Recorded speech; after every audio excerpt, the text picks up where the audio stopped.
morning, people.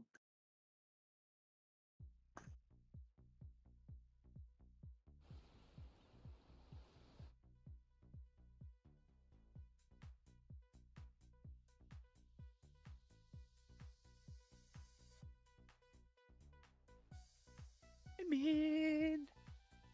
Good morning. It's totally not the middle of the day. Totally not. No. Not for anybody. I mean, it might be for like Japan. I actually don't know the Japan time zone.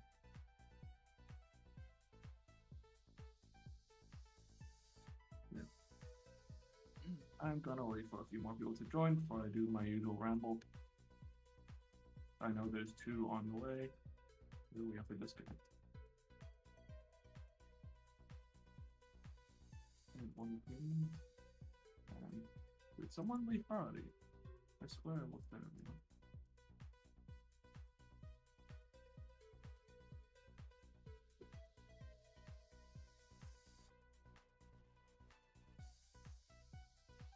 Oh, I did mention someone in my body.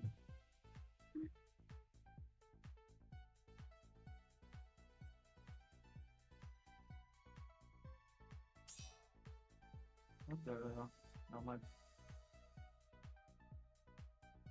Yep, I know there's 2 on the way, and 1 already person is gaming. For the moment, please. Good morning. Hello. For the moment, please go into the cache. Please double check that you have everything. This is the last reminder that you will get. If you're missing anything, just say something and we can help you out. It's better to check now and be prepared rather than go in the instance and find out then. Yep, make sure you have your actions and make sure you have the 5 pure essences and 10 re-raisers. We ask for extras because if we happen to wipe inside, then we have to go out and then we want to go straight back in ideally instead of waiting for everyone to run to the market board, buy some fragments and then appraise them and then we go in again. It just saves time. We'll save potential time.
And the one missing person still hasn't responded.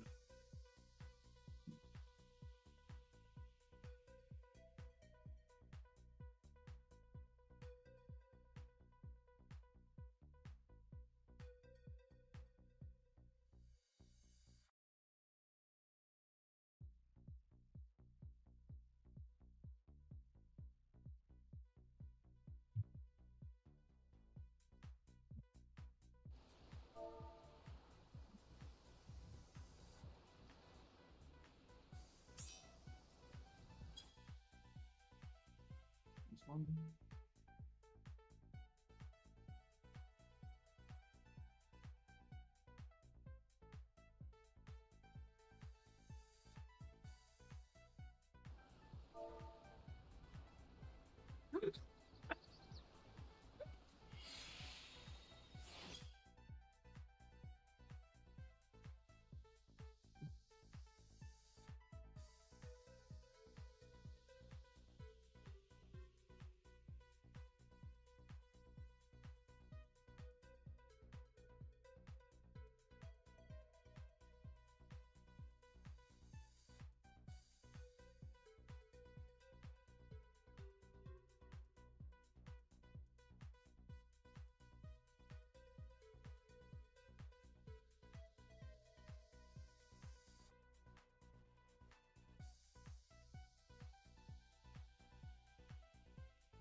last two people are on the way. Do I back into the flare? No.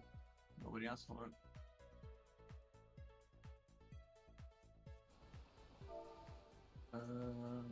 But you are on the caster spot, Ren, so you're supposed to bring Cure 4. It's only Black Mages on the flex spot. Unless you can make a deal with the flex DPS in priority if they happen to be a caster. You'll have to discuss with them though. However, having 2 Cure 4s is also fine, so yeah. Flare Star is relatively annoying to play these days because of the Black Mage changes. Oh, time limit exceeded.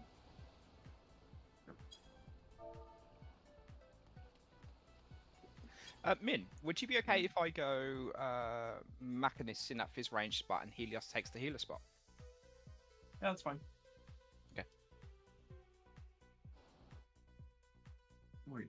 Oh, you want to swap parties? Yep. Okay. I'll go join you, thank you.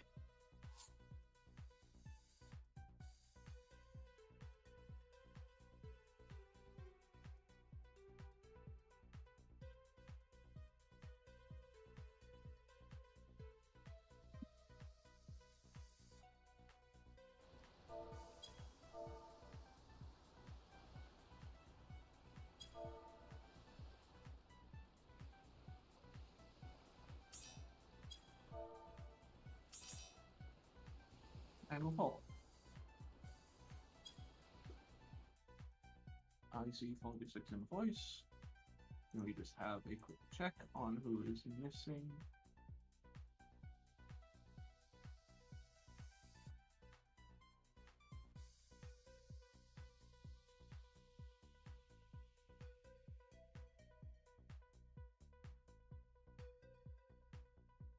And if someone's missing, just tell them to join, obviously.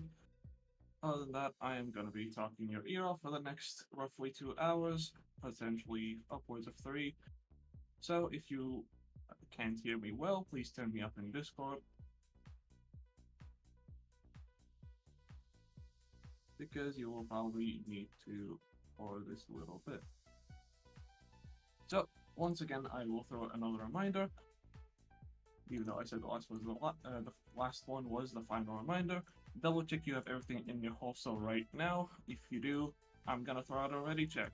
If you're ready, please press yes. If you're tabbed out, tab back in.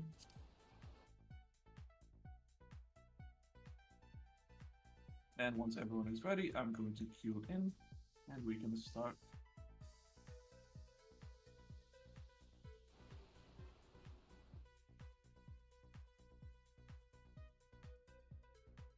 I will say this now. We'll say this from now. If you happen to have any questions, whenever we do ready checks, you can feel free to say no to them, and then ask in party chat, in yell chat, anywhere really. And you will hopefully get some answers. We also have people that can answer you in different languages, whether it's French or German. Do we have anything else today? What's your favorite color? Purple. Even though I'm wearing red right now.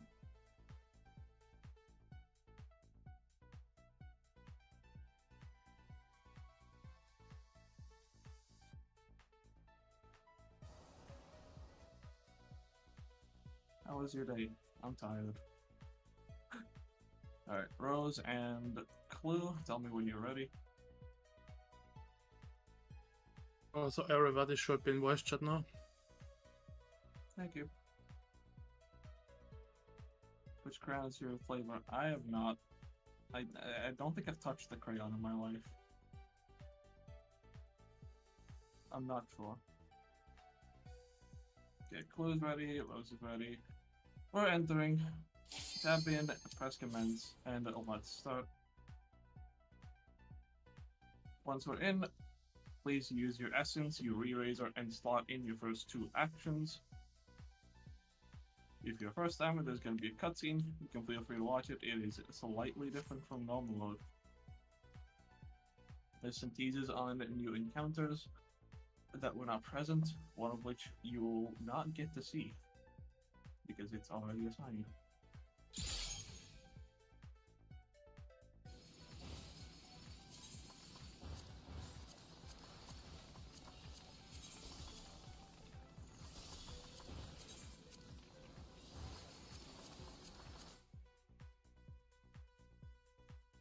Yep, healers discuss Spellforge or Steel Sting if you need. Who's bringing Banish? Hey Layla. What?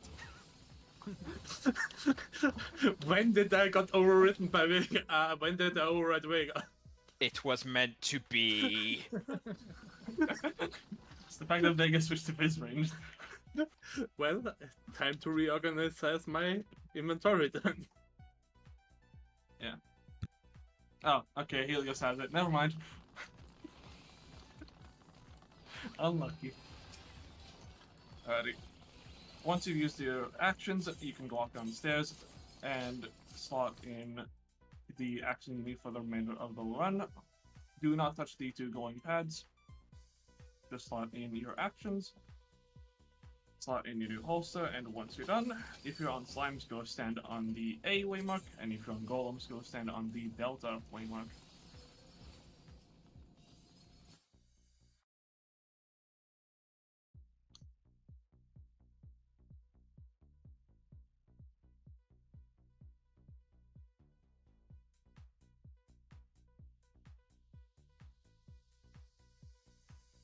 Once your party is on either side, you are free to do ready checks.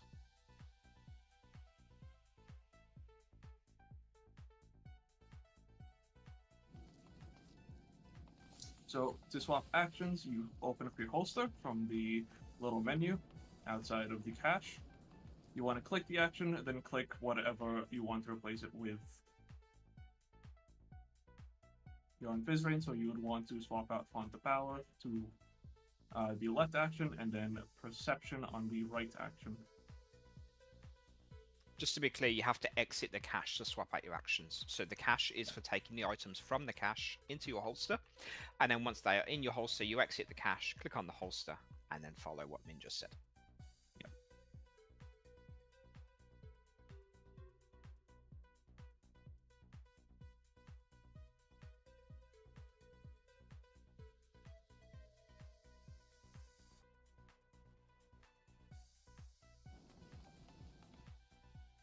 No, don't like it. It's an obscure system. This isn't a vanilla combat system, so sometimes it's a bit clunky. So don't worry about it. We're here to help.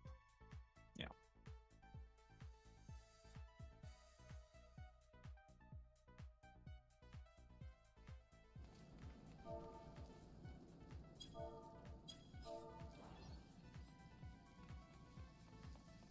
Yeah. So you can open up the cache, take the item, take the actions into your holster. Press confirm at the bottom. Don't just press the X.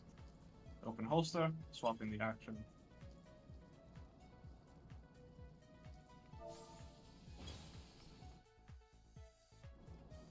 You need to put them in your holster, then exit, then you can slot it in, and then you go back into the cache, slot in whatever you need. It is a weird system, but yeah.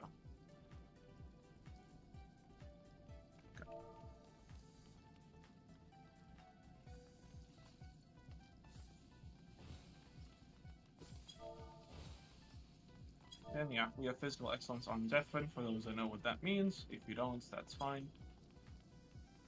Don't worry about it.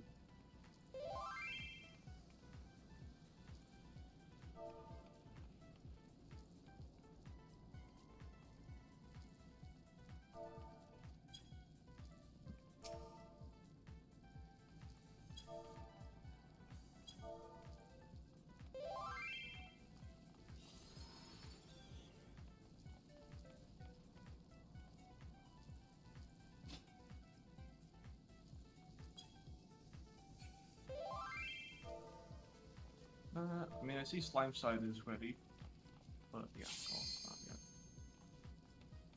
They can wait a bit more. I guess I'll go over some things before we jump down. First things first, there's gonna be traps in this first encounter, and there will be traps over the course of the rest of the instance. So whenever someone says that there are traps, please stay behind. Even if you see others running ahead, do not run forward until you see the traps appear on your screen, so you can then dodge them. We've had instances of someone walking forward, then someone that doesn't know walking ahead of them, and then touching a trap because of it. There's no point to doing that. You will just die and you'll lose.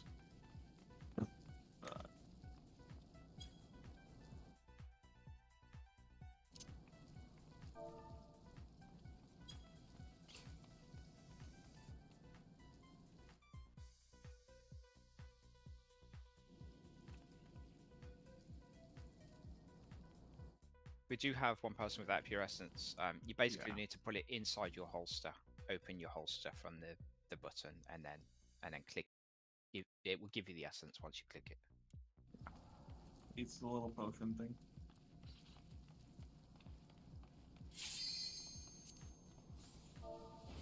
There you go. And just double check your actions on your holster, and then we can start.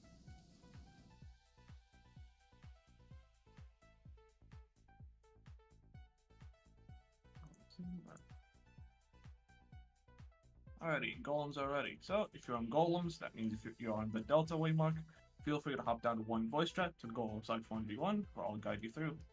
If you're on slimes, you can stay here. For a bit, we'll see you through. See you on the other side. Wait, Yeah. it's Houseman?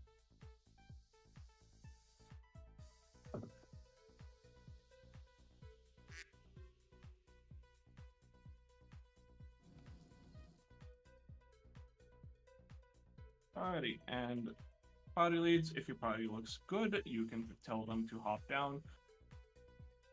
And then we will get to golems. I'll do some explanations and assignments.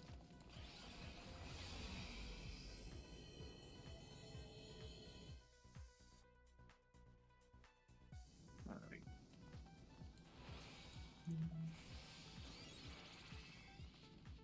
Okay. Before I start assigning people, who was it that had the medikits active? I see one in my party. There was someone else, I believe,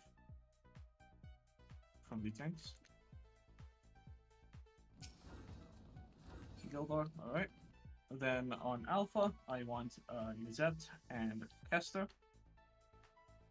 Okay, we have multiple, that's fine. Yeah, that's what we need. Gildor and Altair on Delta.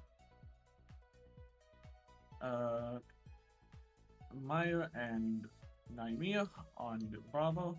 And then it'll be myself and Zentera on Charlie. For the North Hallway, let's have Favna and Favna and Electra, I believe. And then for South, Afterbun and ERP. Just stand between the two North Golems, two South Golems for those assignments. For the DPS, you are going to just be acting as a ball of death. You're just going to walk from room to room, kill the golems as I tell you to. Now, let's get into explanations for this actual instance. In front of us is this door, and there's also 4 sleeping golems. Once the door is open, then the 4 golems will wake up, and they will just start to walk around. This is why we have 4 tanks, 1 for each golem. They will then take them to the appropriate colored room. I will tell you to in a bit now. So yeah, the 4 tanks assigned will take the 4 golems to their rooms. Room Alpha will go to the blue golem in the blue room. Bravo will go to the green golem in the green room, top right. Delta, you're going to the white room in the bottom right. And then Charlie is red room, top left. The orientation of the golems is not the same as the rooms. Keep that in mind.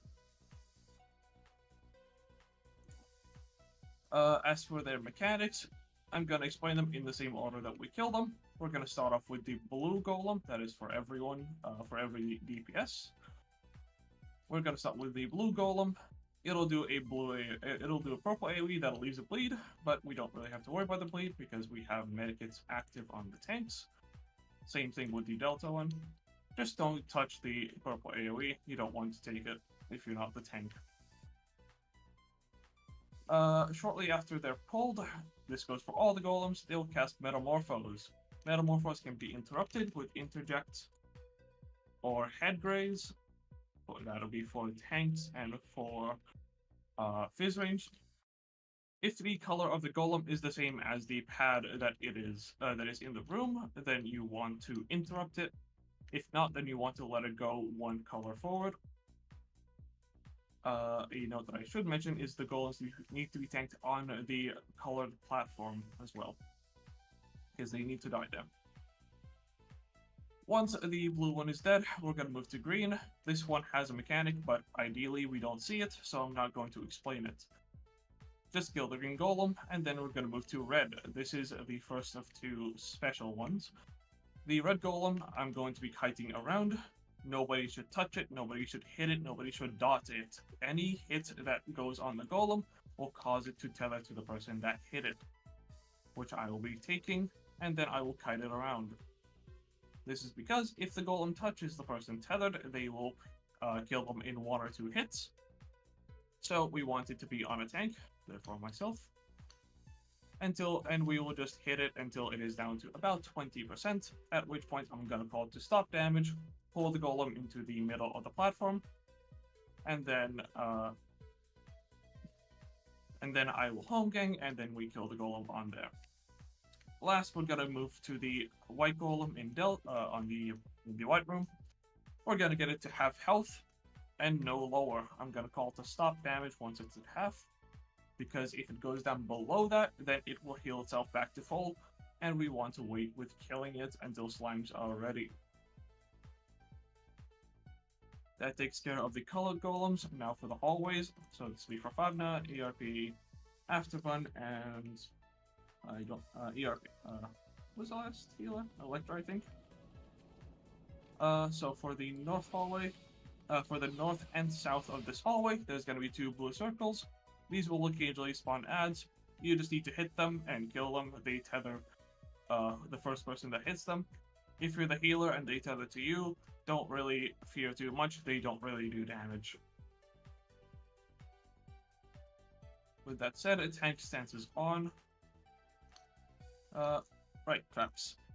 Trap in blue, none in white, I'm gonna assume. That's correct. Okay. Yep, so there are 3 traps in this encounter. 1 is in the blue room, we can tell that from scanning outside. 1 is in the hallway, and 1 is in either the red or the green room. We've had a disconnect. They seem to still be in Discord. So yeah, 1 trap in blue, 1 in the hallway, and 1 in the green or red room. Vega, if I could have you do blue and hallway. Actually, if we do blue, then red, and I'll have... Who else has perception here? North Army? Okay, you can do hallway and then the green room. And that should take care of perceptions.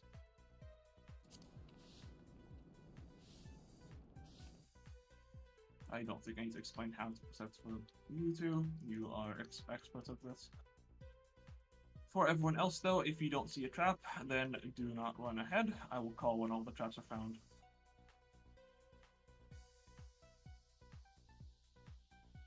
Okay, we have a discount back. We can start doing ready checks. If you have any questions, again, say no and feel free to ask. We are happy to answer any question.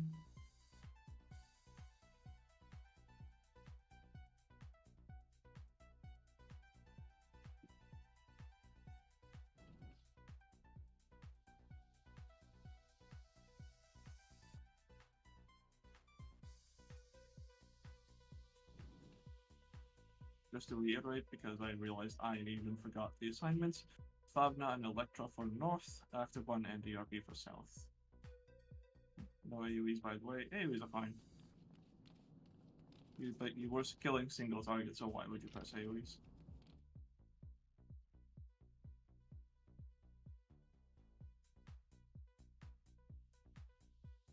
It's Vega and will charm me. Asher is just joining the group with killing the blue golem immediately. You can scan the blue room if you want as well.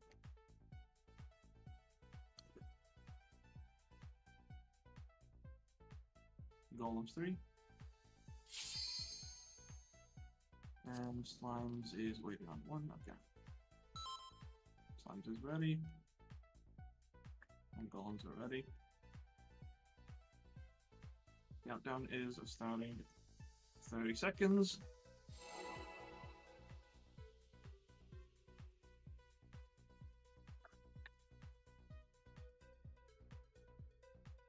Again, if you're assigned, you are going to where you're assigned. If not, you're going in the blue room. Wait for the trap to be found first. Traps are in blue, hallway, and north rooms, either red or green. Tank stance is on. And let's start. Pick up your golems and off to your spots.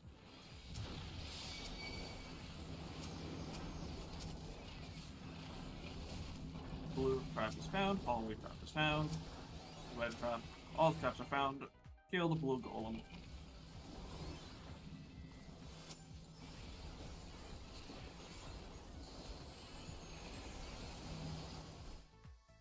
Be careful for AoE. And tanks, get ready to interrupt. If your golem is the red color, green room, be ready. Interrupt. And everyone to the green room, kill the green golem.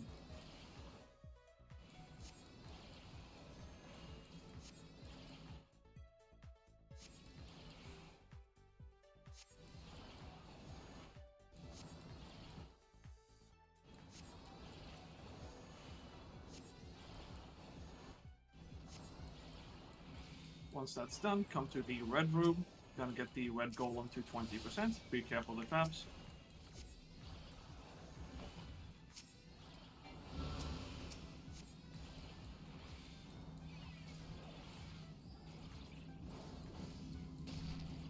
Don't panic because you got the hallways, it's fine. Stop damage. Gonna drag it to the middle. And kill the red, kill the red.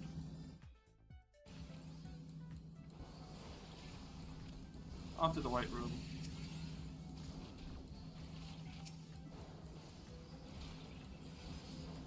And we're gonna get this one down to half health, 50%.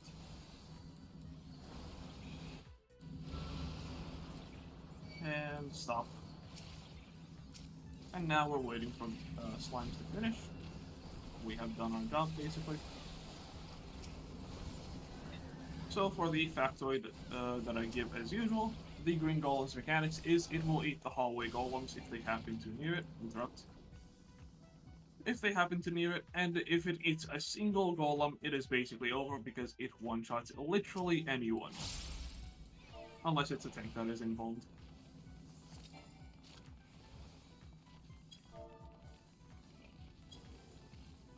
Oh, okay. Maybe just one golem then.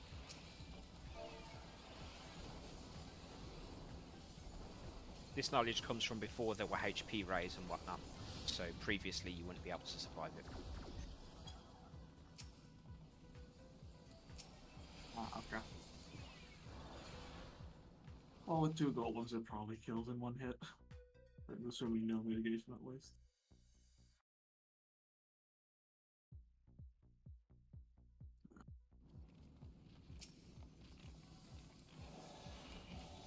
This is a little long, but I'm sure everything's fine. Nothing happens on slimes. Interrupt.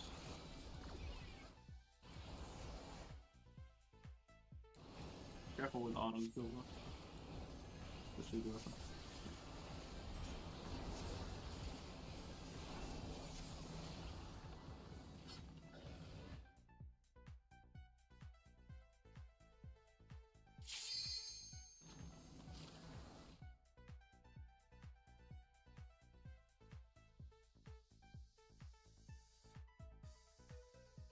Interrupt.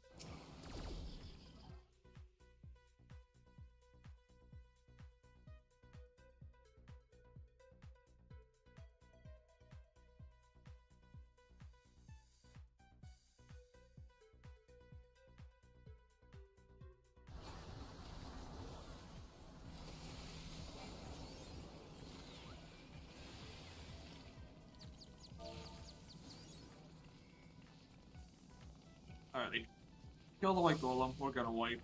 And this just makes it faster. We've done our job though, so good job. Everyone can gather around the top in the middle. We're just gonna eat it.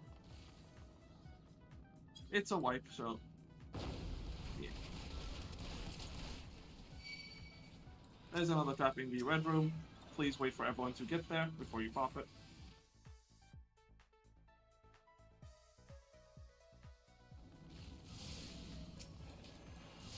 And you can go.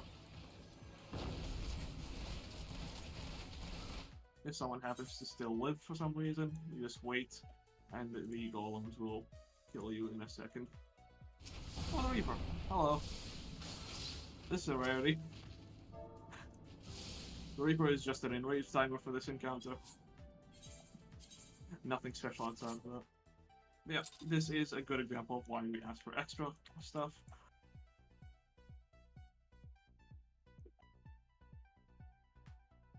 We are gonna go back in once everyone's back. Seems Slime's had a disconnect though.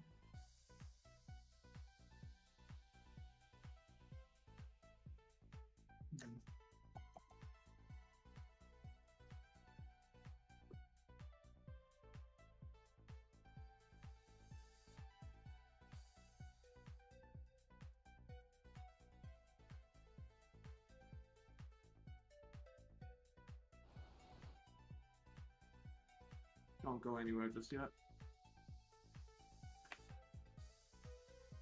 We have reconnected. Just waiting for them to leave instance, and then we can go back in.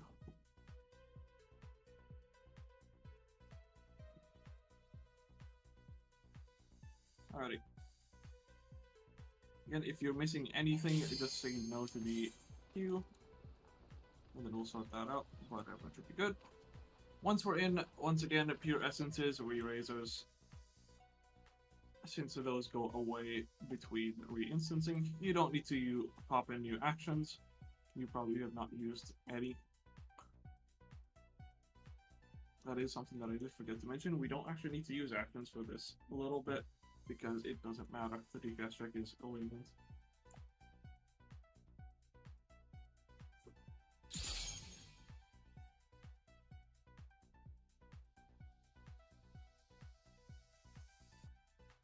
Do not jump down.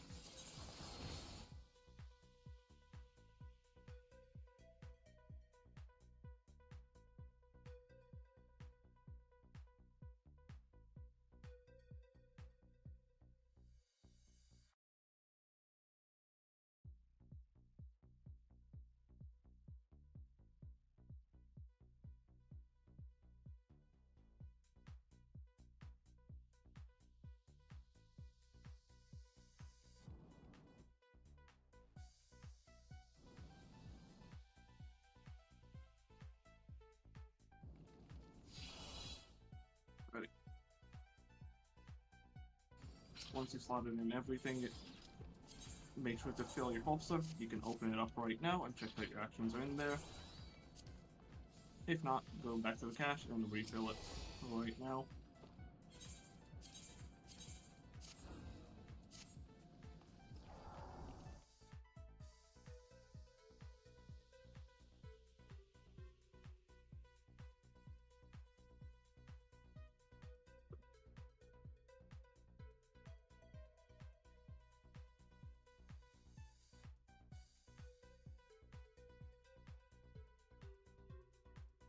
And once everyone seems to be on the spot, you can do ready checks, and if their body is ready, hop down.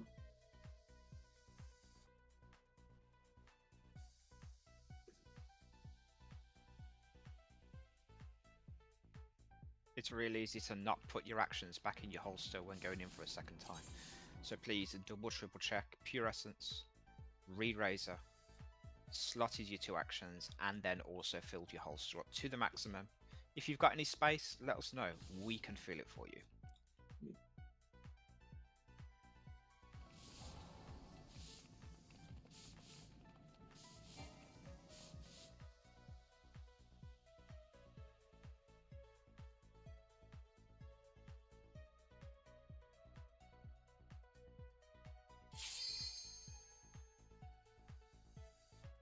You have another disconnect.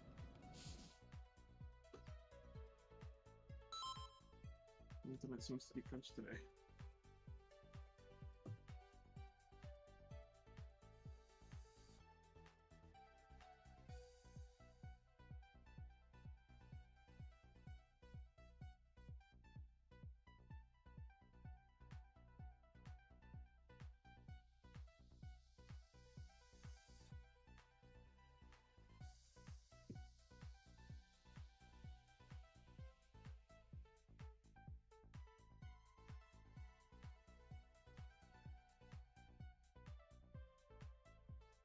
I need to be sorry about internet issues. Not something you can control.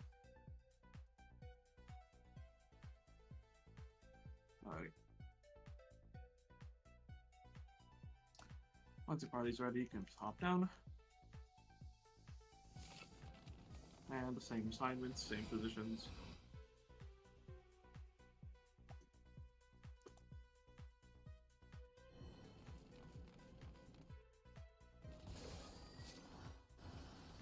Tank stance is on.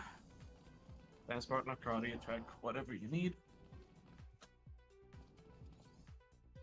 And once everyone's down, you can do another ready check. Traps north, alright.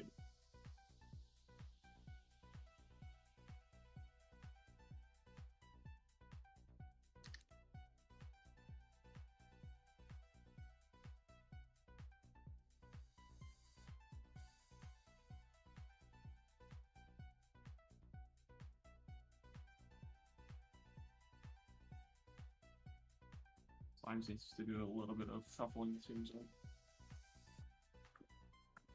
They have the way harder encounter because this needs a lot more coordination.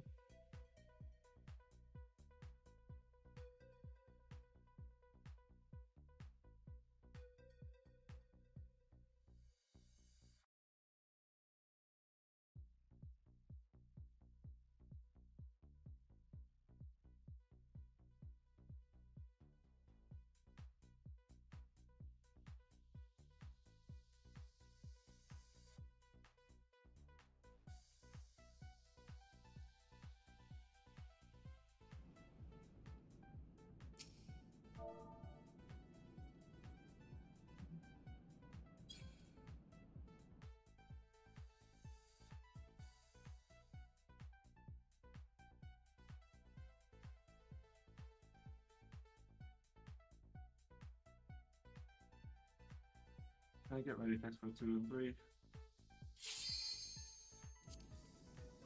And yeah. I might prompt them to do checks. I don't know if they're actually ready or not.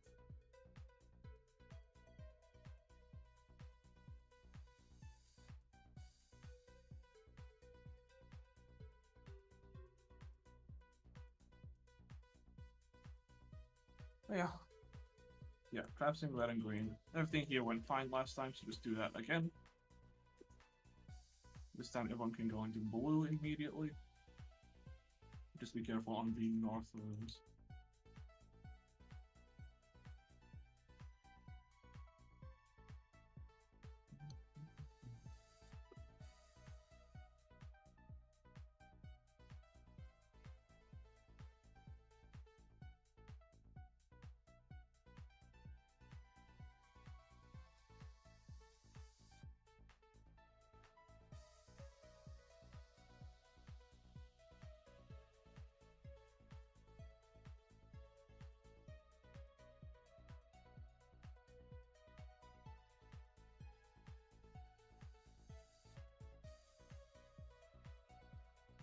Another craft. Yeah.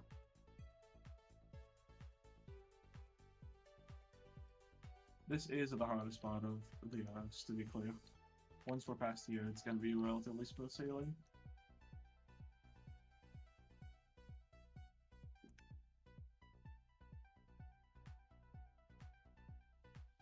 And it's going to be a lot more things going on.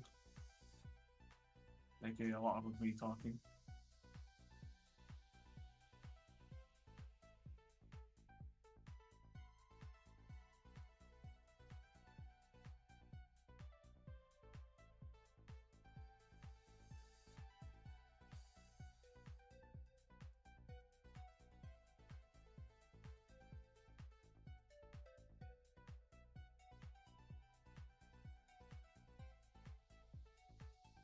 Don't go anywhere. We're gonna start in a moment.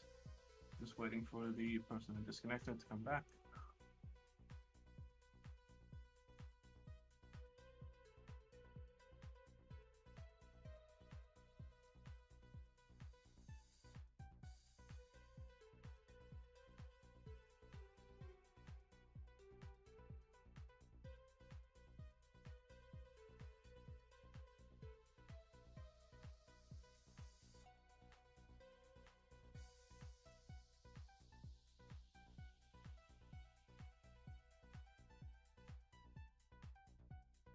This seems to be a very first start. Well, it's a good time to note there's a 10-minute AFK kick timer, so if you've not moved in a little bit, please move now. If you see anyone saying wiggle check in the chat, that means they're telling you to move the character. Yeah. I mean, we've been in the instance for about 9 minutes, even though we popped down a little bit earlier. You know, Caster.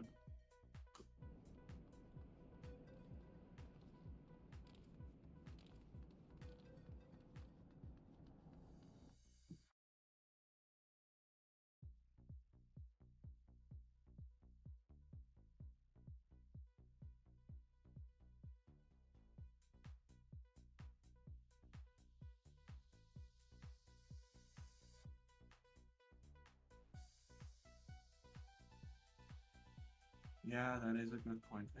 I mean, I think they'll be fine with one healer. Or is Ice Baller also in the party? In the one.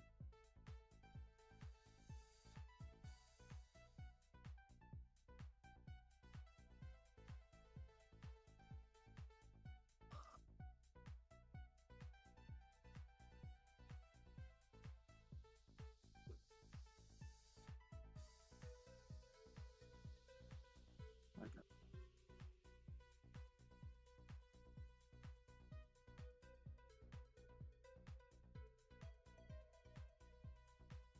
When the disconnect is back, we're gonna redo ready checks because it's been a minute.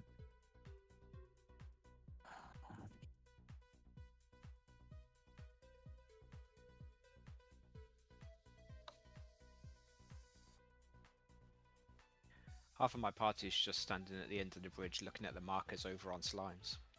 You know what? Yeah, let's go stare at them. You can see 3 and 4 from here. Yeah. We were talking about it early yesterday you were there. It's like markers can be seen from super far away. And if you angle the camera, I can see 1. I can see 1 and 2 if I angle my camera. All the way in the corner.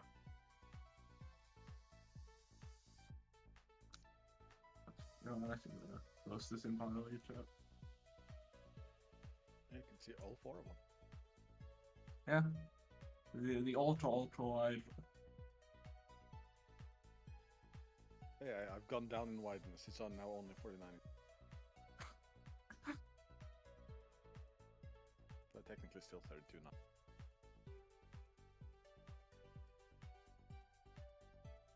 Hey, you can see the Trinity Seeker Arena from here. Where is it? Okay.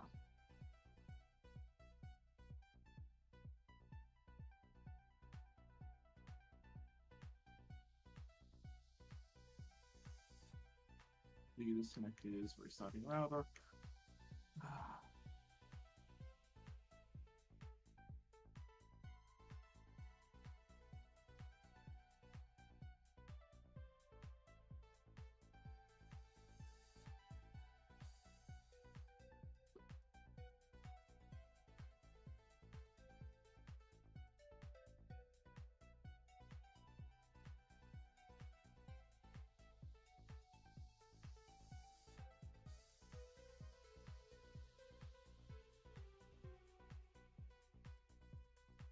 Alright, let's redo ready checks.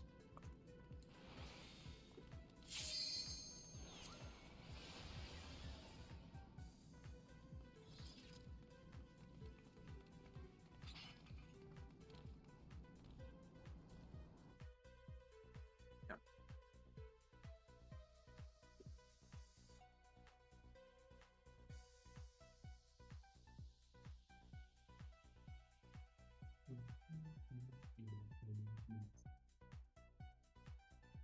Ball 1 and 2, slimes 1 and 3. Well, 3 and slimes 2. Waiting on those, and then we can go.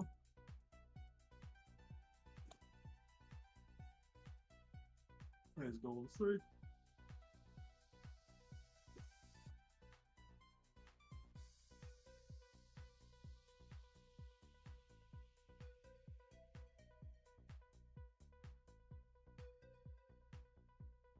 Doesn't help this music is supposed to be asleep.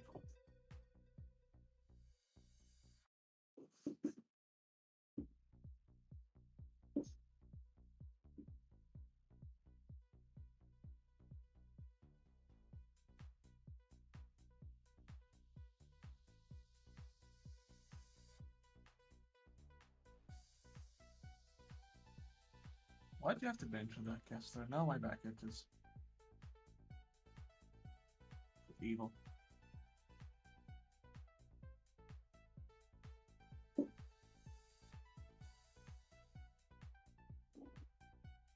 Okay.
Yeah, I agree with my mind, thank you.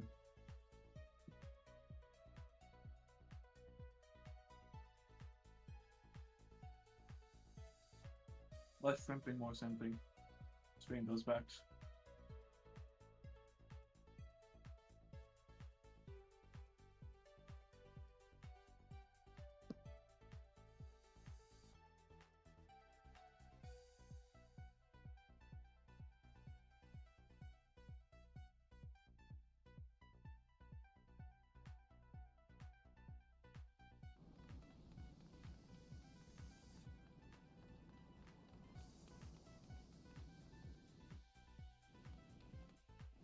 One second.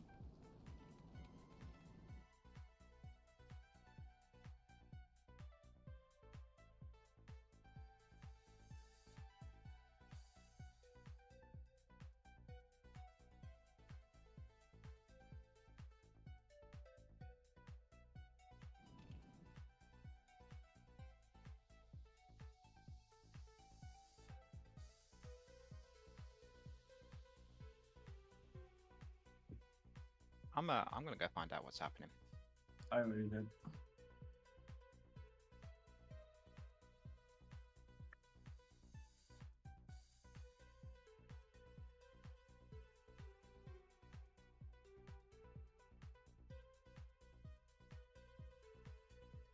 Decks again.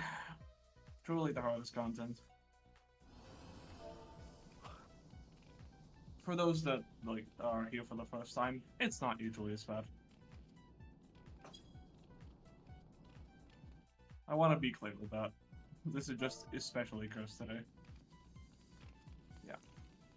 Yeah, it's one person that's having disconnect issues, but I think in that party, they're part of a friend group, so whoever their friends are just saying not ready because they want the person to be back. But yeah.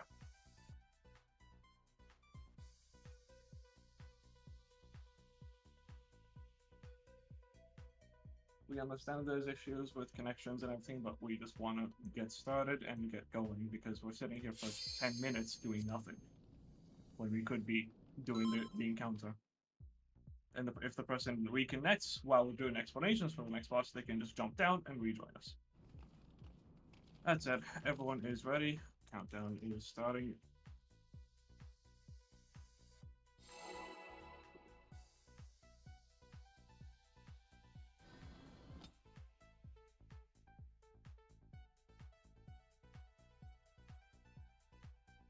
Yep, traps are north. They're in the red and green room. There's still one in the hallway. Blue room is safe for everyone to go into, unless you're assigned otherwise.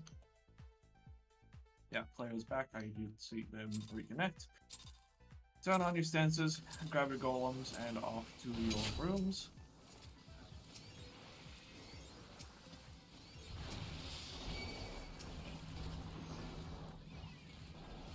All the traps are found. Kill the blue golem on the blue pad.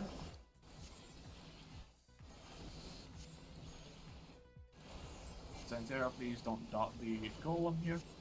Like that.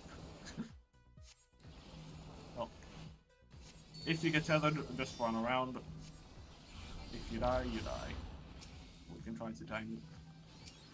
After the green room, kill the green golem. Be ready to interrupt. Watch for trap. Yeah, watch for the trap. Thank you. Got it.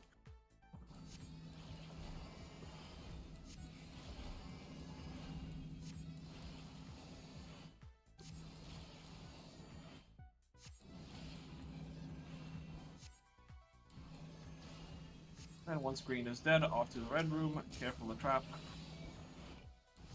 Get the golem down to 20%. Interrupt.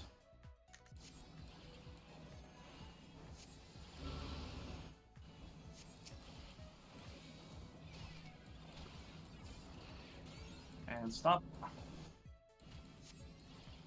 And kill.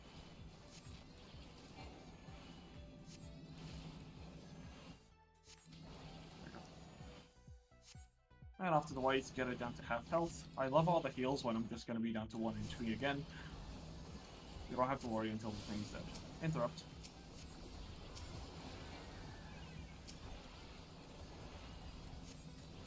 And stop. Hit the hallway golems to build your drop gate. We want a big opener on Trinity Seeker, the next boss. Build gates, don't spend. And now we're waiting for slimes. Interrupt. Don't hit the white golem, don't give it any dots, don't do anything.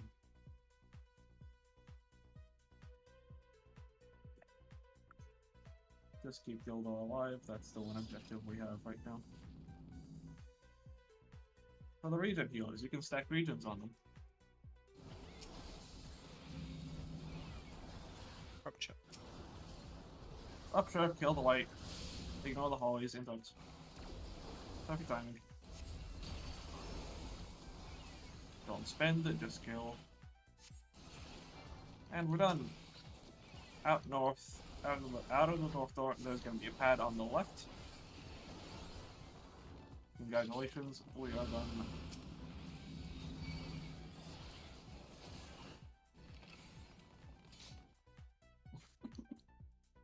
Alrighty. And once you've taken the pad, there's 2 chests you need to grab manually, and once you've done so, go back to the main voice channel, where we'll carry on the rest of the run.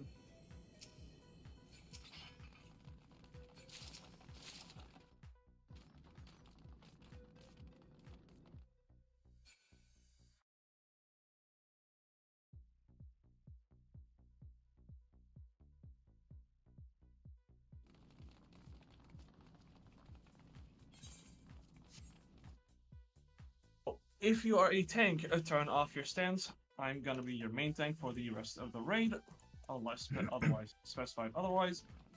You do not need your stance for the rest of this.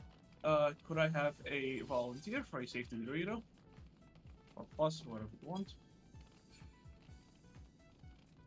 I see a tell people to jump. Okay. ERP really wants it. Alrighty, so If you are unsure where to go from mechanic, you can find the triangle, you can focus target them right now, and they will most likely be safe for that mechanic. If you are an experienced DPS and you want excellence, it's on Zephyrin. That said, let's talk about general things in DRS.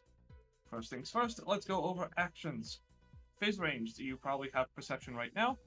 You can open your holster, and you can slot in Dervish over the perception. You do not need perception anymore for this, for the rest of the run, and well, except for one spot. But I'm going to ask for a volunteer then.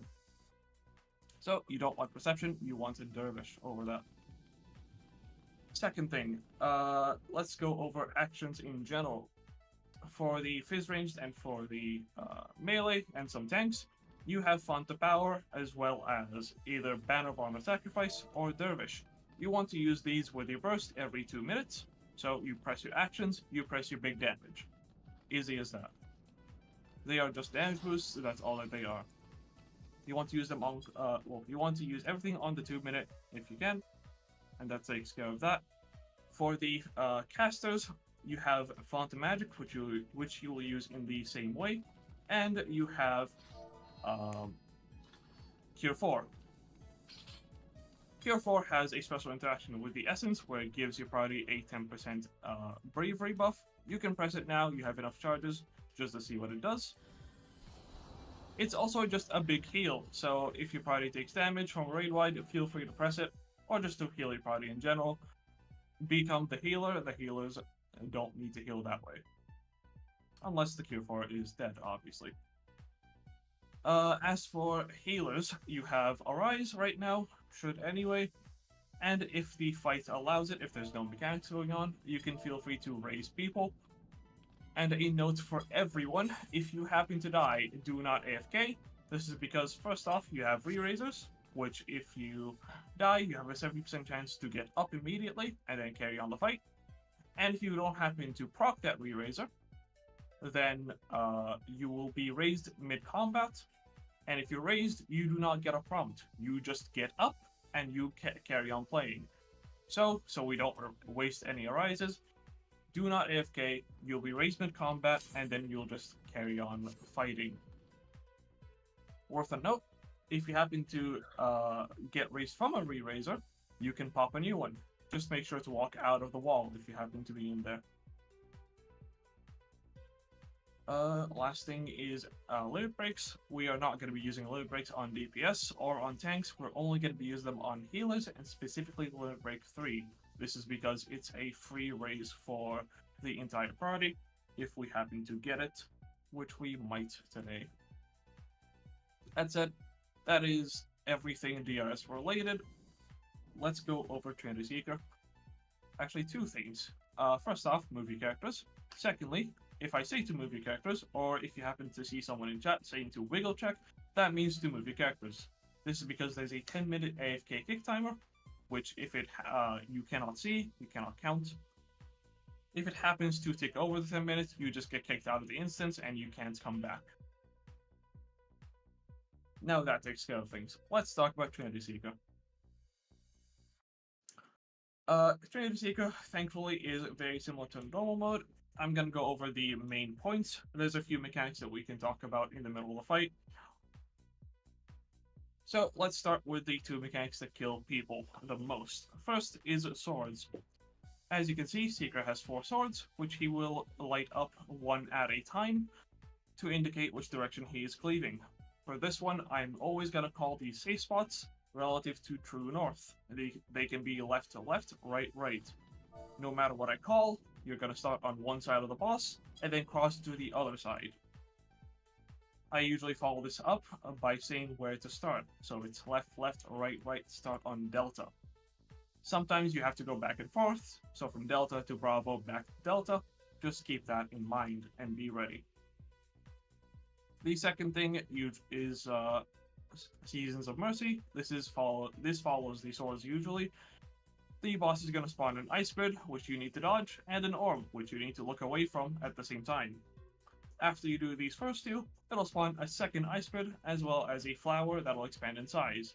Dodge the ice grid first, and then get away from the flower, because it will expand. If you've done the level 100 raid, Alliance raid Juno, it is the same mechanic as in the Arcanines fight, except they're slightly different. That takes care of that. The next mechanic I'll explain is the knockback or hide. As you can see, there's 4 barriers on the arena with the number of markers in front of them. If I tell you to knock back, you want to be in front of the barrier to get knocked into it. If I tell you to hide, you want to be behind the barrier, or towards the wall, so that you are hiding behind it. This will be comboed with a few things, mainly dashes. Dashes are just like Ifrit or Ravana. They will spawn around the arena, and then they will dash in the same order that they spawn. The last thing to mention is gonna be the rings. If you look at the floor, there's either sand rings or there's blue tile rings. If I tell you to stand on sand, stand on the blue sand, on the white sand. If I tell you to stand on tiles, it's the blue stone, blue tiles, blue sand. Yes. So anything else I missed? Transitions, right. The boss will transition between 3 different weapons. The transitions are denoted by color. I'm either going to tell you to stay inside the hitbox and behind the boss, or stack up together for a line stack. And lastly, into cardinal of the boss. I will try to call which markers are safe if there are any. If not, just be into cardinal. You can tell by the arrows roughly which color that is. And then dodge accordingly. That takes care of most of the mechanics. We can start doing ready checks. As you can also expect, there's a plethora of tank busters and raid wides throughout the fight, which I don't really need to mention because I'm going to handle them myself. Well, I'm going to handle the tank busters myself, and raid wides are generally free.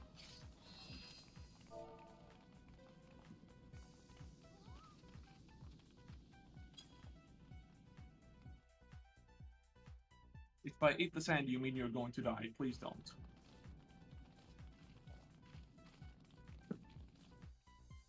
Alrighty. If you happen to have any raid food, you can feel free to use it right now. The extra HP, the extra damage will help with this. If you have pots, those also work if you feel like spending them. And let's see, slimes 1 and 2, golems 1, 2, and 3. Everyone's ready. Right, countdown is starting.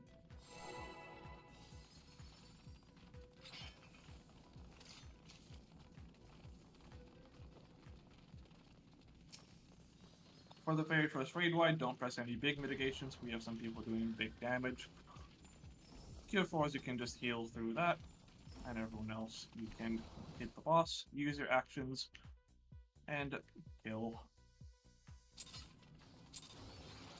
3, 2, and 1. Let's go. We are starting off with a raid wide. Again, don't press any big mitigations.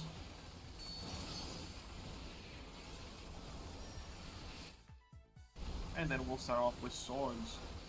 Again, I'll call the safe spots.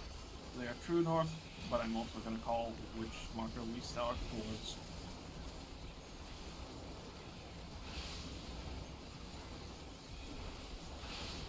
First one for the start. South, north, north, south. Start on Charlie. Cross after the first swing. Go. And we're gonna go back now. Dodge the ice grid, look away from 2, get away from 1, go south.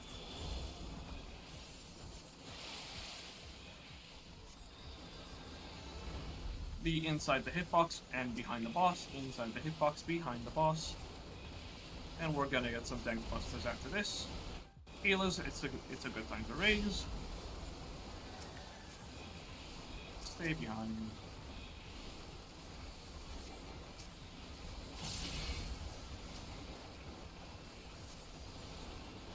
And stay behind, stay behind.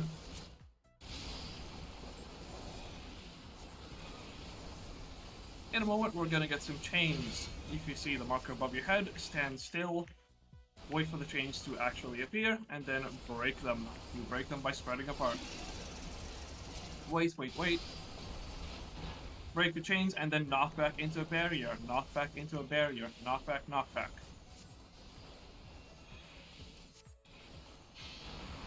Get close to the boss, we will see dashes. And another knockback or hide. Hold your burst. It's coming up right now. Start towards 2. Then go counterclockwise. And knock back into 1. Knock back into 1. Stand in front of 1. Back on the boss, press your buffs.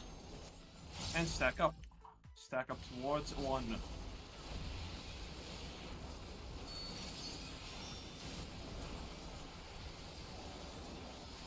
And we're gonna see the circles on the floor.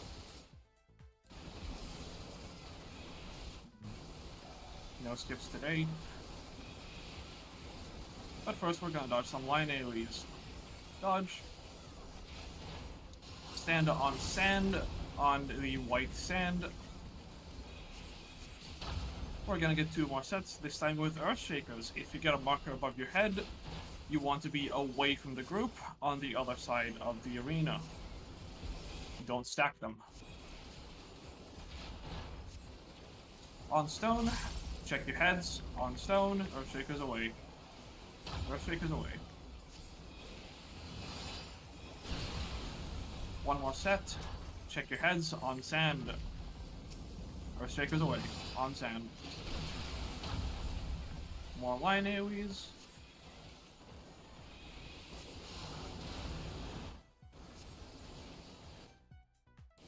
Gonna see a raid fly. Nope, into Cardinal the boss. Into Cardinal the boss.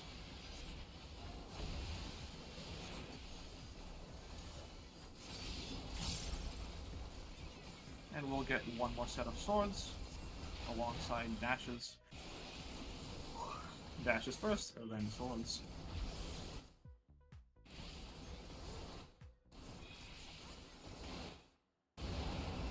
Start on Delta. Clockwise. And it's south, south, north, north. Wait. South, south, and north, north. Start on Charlie.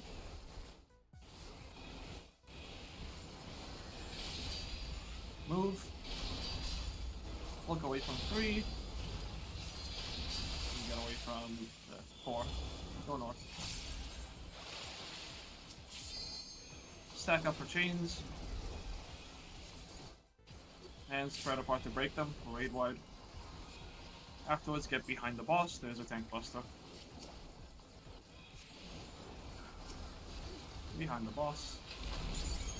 Good time to raise people, press your burst, it's up. Behind the boss, behind the boss. And it will jump back to middle. 1 more set of swords, this time with the rings.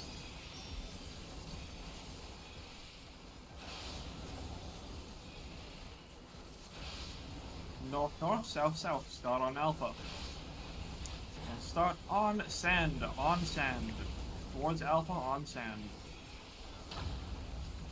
Wait. Move on stone. Below the boss is stone. On stone. 1 more set. On stone. And get ready for seasons. Look away from 4. Get away from 3, go north. And dodge the lines.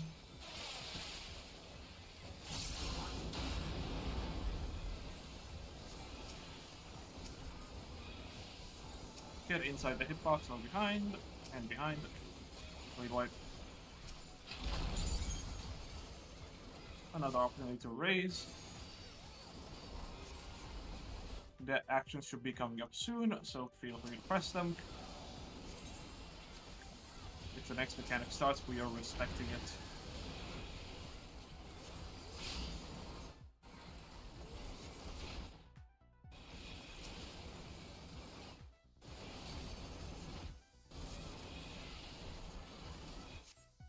Yeah.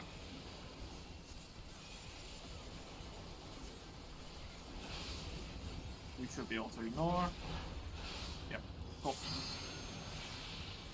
Oh, you had a heal oil break. Nice. Don't run ahead. There are traps. Traps, traps, traps. Do not run ahead. And everyone is going to go to the right. Ignore the glowing golden platform. To the right. There are more traps. There should be a total of 6. 3 here and 3 in the hallway. Well, try me. You are free to organize buffs. If you want. If not, then feel free to go. And do not pull Dahu. Alrighty, he's gone. Oh, everyone to Dahu. No need for buffs.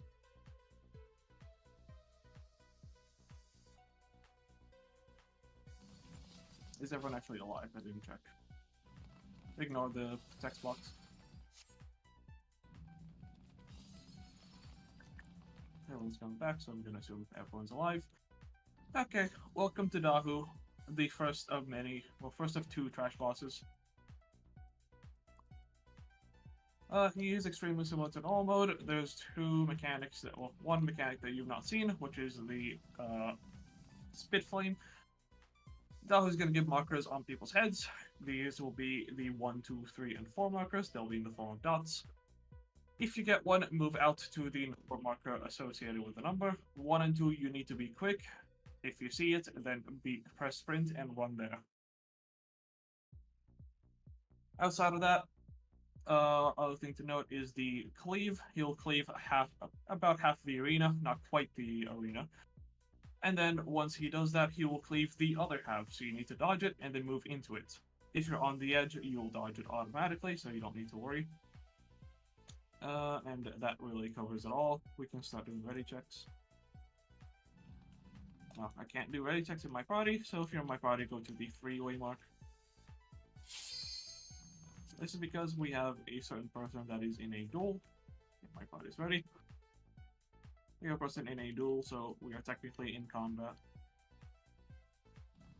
And for a brief overview of the duel, and we're waiting for ready checks, it is a 1v1 fight. And if the person happens to win, we all get more loot, and the duelist gets a buff that makes them do double the damage. Very vital in making these clears very smooth. Alright, golems 1, 2, 3, slimes 1, 3, 2, 7, 8. Tell me when you're ready. That's fine.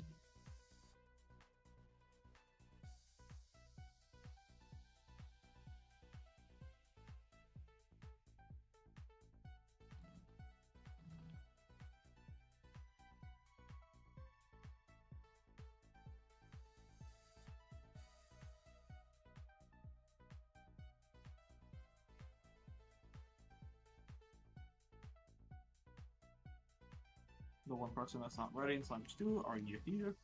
Are you ready? Okay, countdown is starting. It's gonna be in chat.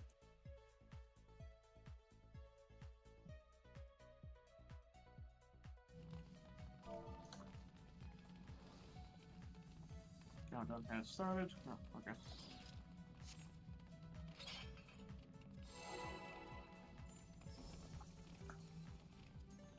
Yep, you can turn down effects, you can turn down nameplates.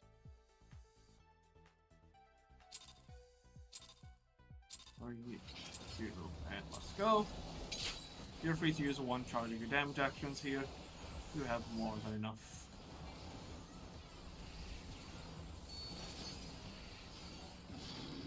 Dodge orange. Like I said, it's a mechanic I didn't explain, but I shouldn't need to. Dodge orange. And go south. He's dashing north, and then he'll go towards south again. Away from 4, away from 4.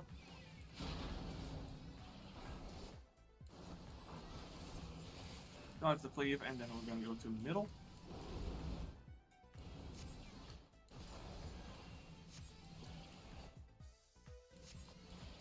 There's gonna be a lot of orange on the screen, so be ready to dodge it. And the numbers are gonna appear in a second. Check your heads. 1 to 1, 2 to 2.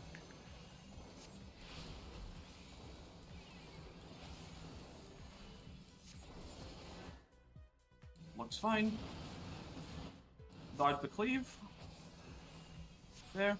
And get ready to move into it. Move into it now.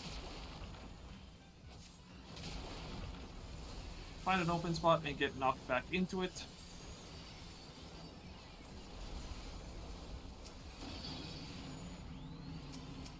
And then get back on the boss. Go behind. We're gonna spin with him.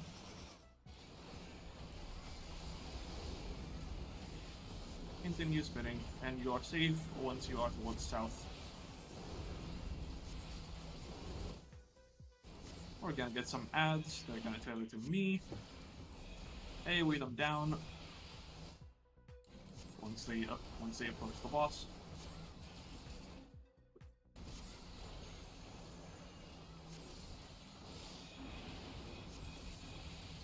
And keep me alive. There shouldn't be much need for now. Kill the ads, kill the ads.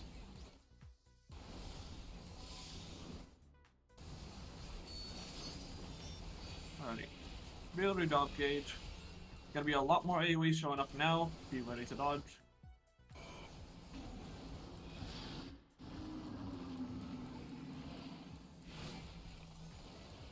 Dodge the cleave and then move into it. Now. Gonna get numbers again. Just go to the edge, hit the markers. And never mind. Good. This is a good time to check your inventory. If you didn't grab your loot from Trinity Seeker, this is your one chance to go back and get it. If you should have one of these plates, I'm gonna link in shout chat. Or if you're lucky, you happen to have the full box. If you're good, if your party's alive, you can feel free to hop down. And we'll go to Queensguard. Do I have a volunteer co-tank for this? If so, say something in chat or mark yourself with 2.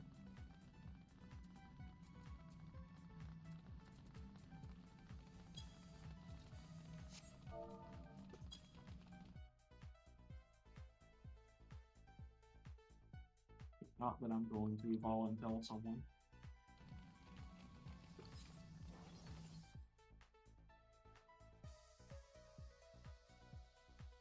Sangrina, alrighty. Okay, Afterburn wants it. Alrighty, Afterburn, are you good to take the middle bosses? So that will be the Knight and then the Gunner.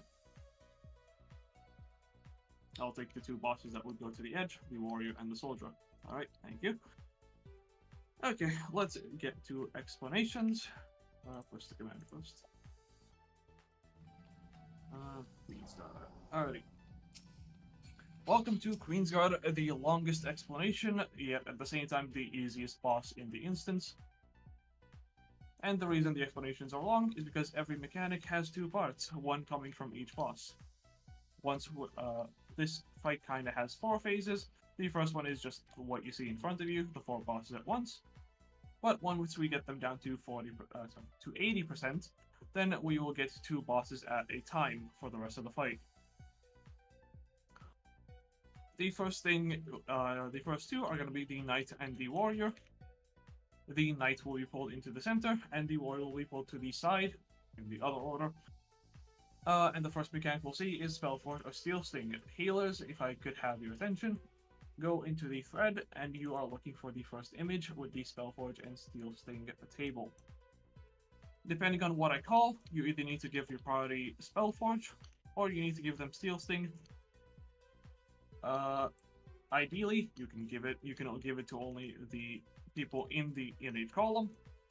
If you see someone that doesn't click off the wrong buff, feel free to just give them the correct one, assuming you have it.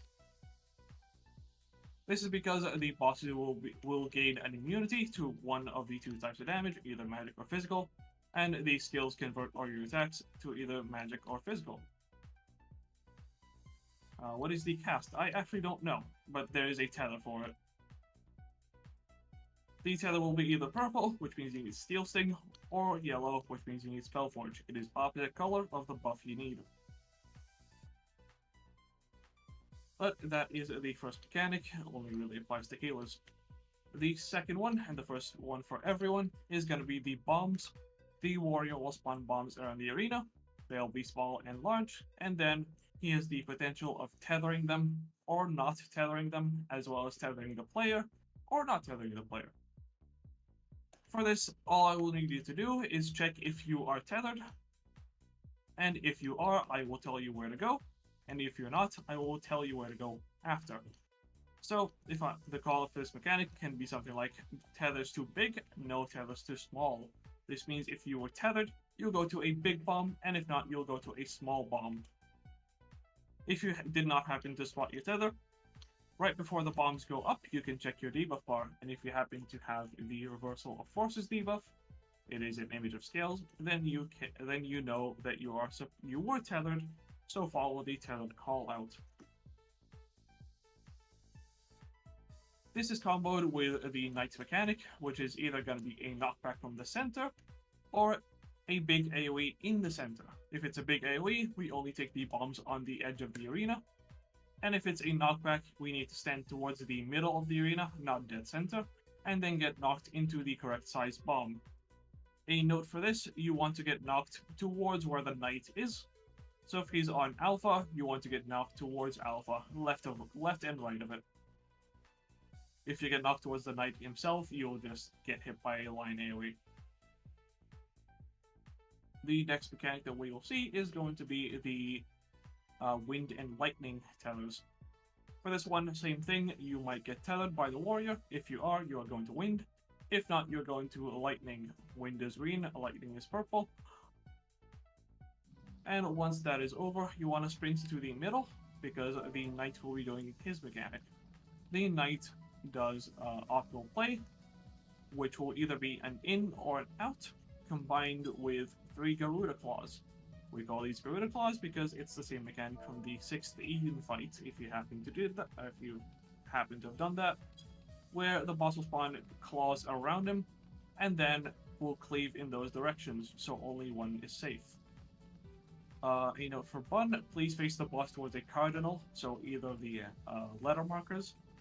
This way, the safe spot is always towards a letter, and I can call that a little easier. If you don't hear the call at forward in time, just look for the claws yourself and dodge them, or dodge the in and out. It's important to just dodge at least one, ideally both. After that, we'll just see the mechanics again. They might be the other variant, but that is it. This is a good time to move your characters. I've been talking for a bit, and I will go over the next set, the gunner and the soldier. The important one for this one is the gunner's mechanic. It is the same as Mostadio in the Oban Monastery, a raid which you all have had to do to get to here, so you surely remember it, right? The mechanic will put a 3/4 of a circle around your character with 1 open spot, which you will need to aim towards the gunner. The gunner will be tanked in the center. Afterwards, you need to look to the left and right, where there will be turrets, which you need to aim your open spot towards as well. Of course, it's not just that mechanic, we have one other with it, which is going to be the fire frogs from the gunner. The boss will spawn frogs around the arena, which will then move. Oh, sorry, it'll spawn fireballs, too big, too small. They turn into frogs, and then they move. The safe spot is between 2 fire frogs. I will call which marker it's towards. There's a spot on the edge of the arena, and there's also a melee spot towards the center, towards where the marker is. So if it's south, it's about where I'm jumping right here. You have a second to adjust to the AoEs, and then you have a second to adjust for the open spot, so don't panic too much. That takes care of the first mechanic. The second one we'll see is the turrets. These will spawn on Delta and Bravo. I'm okay to take mine on Delta. Bun, are you fine taking yours on Bravo? You just need to provoke it, hold aggro, and then once the sniper shot cast is about halfway through, press your invuln. I will try to call for that as well. For everyone else, you need to ignore the bosses and you need to kill the turrets. Again, they spawn on Delta Bravo. They have priority because if they explode, we will probably just die. And then we get Fire and Ice. If you did Seed of Sacrifice, then you'll know ice is keep moving, keep attacking, casting doesn't count for some reason, and then fire is stop moving, stop attacking, stop casting, stop everything. Just untarget the bosses and hands off the keyboard. That is what I would recommend. And we might see one more mechanic, which is going to be the open spot again, this time with different safe spots, because the soldier is going to spawn the clones in normal mode. And then that takes care of the third phase. Move your characters again. There's one more thing to go over. I swear I'm nearly done. For healers, I'm gonna need you to once again open the thread and look at the Reflect Orbs image. It is the last image you see with all the colored circles. These things will refer to where you're supposed to go. So S1 is Slimes 1, for example, and G2 is Golems 2, and so on. For the H1 and H2, H1 is the regen healer, and H2 is the shield healer, unless you converse otherwise. Please look at the image and figure out which spot you're meant to. There are markers on the image as well, same as the ones on the arena right now. What you'll need to do is go to that spot where an orb will spawn, and then you need to open your holster, and you will want to use a light curtain from the holster when the orb spawns. You can also drag the light curtain from the holster onto your hotbar and use it from there. A big thing to mention, the light curtains will take up a GCD, so please don't try to do that while attacking or healing. Just do your mechanic, and then focus on other things. We'll get 2 waves of these orbs, so be ready. The second thing to go over is for the tanks and the DPS. There's gonna be 2 orbs, one north and one south. 2 spheres rather. These spheres will need to be tanked by any tank that has their invuln, but for the first 2, can we have some volunteers? Someone from Slimes for north and someone from Golems for south. You'll need your invuln for this, so the 2 main tanks cannot do that. You can organize who's doing North 1 and North 2 then. Okay, for South, if I could just have a tank from Golems, all you need to do is attack the orb, provoke it, make sure you have aggro of it, and when it dies, it'll put an orange marker on whoever had aggro last. If you get the orange marker, you need to press your invuln, because it will do a big tank buster. You cannot live with mitigations, just don't try. We already have. Yeah, you can take South Gildor. Again, there's going to be 2 sets of these. There's also going to be 4... the 4 bosses are also going to spawn on the intercardinals. They will occasionally spawn shields. Do not attack on the shielded sides, attack on the open sides only. If you're a dancer, a white mage, or an astro, you do not want to use your dances, your assizes, or your Lord of Crowns. Earthly Star is fine, because if you do, you might hit multiple, and if you hit a shielded side, even if it's on the other side of the arena, you might just hit yourself into the wall. When the shields disappear, stop attacking. That means they are going to reposition, and you do not want to hit them on the shielded side the moment they come back. And I believe that should take care of everything. Rends, that is a good thing to mention. For the Rends, I didn't go over it in the last encounter, I can go over it here. Rend is a 30-second debuff on the boss, so Rend 1 would usually rend first, and then Rend 2 would look at the debuff bar of the boss. Once the first one runs out, you press yours, and then just use it on cooldown. For this encounter, Rend 1, if you could just hit the left side bosses, so the one towards the middle, and then towards Delta, and then Rend 2 on the right, looking at north. For the start, you can hit any of the bosses, really, once they're stacked. It's an AoE, so it just hits it on all of them.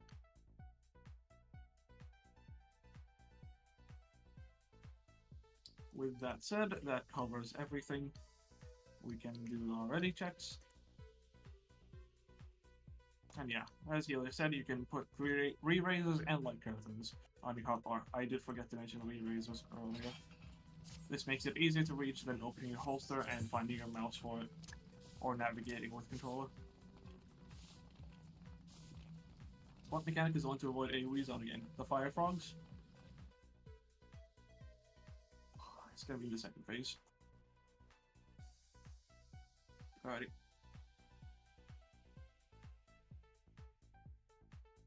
Slimes 1, 2, 3.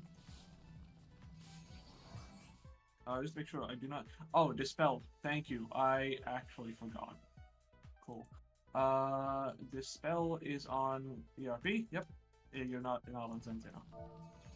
Look, I always give someone experience here, so I just have trust. It's unhealthy. Oh, okay.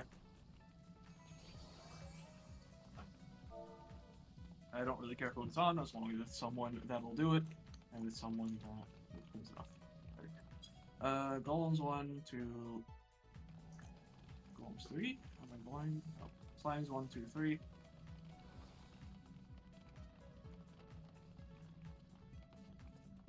Yeah, that's fine.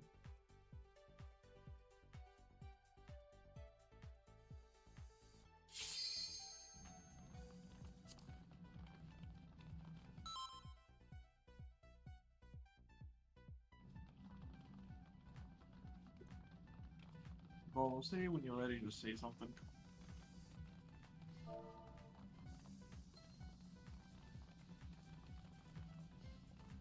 Alrighty, everyone's ready. Countdown is starting. 30 seconds.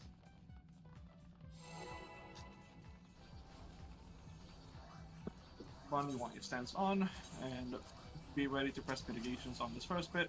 The autos from the bosses kinda hurt. If you come close, do not target the bosses. You can get inside them, just don't auto them. If you do, at this point we're not going to reset, but you might die. And let's go.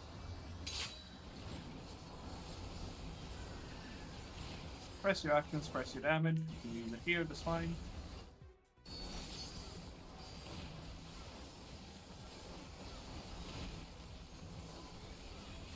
And one raid wide. Do we see the other? I do not think so. Okay. Warrior to the side, and then Knight to the center. Warrior first.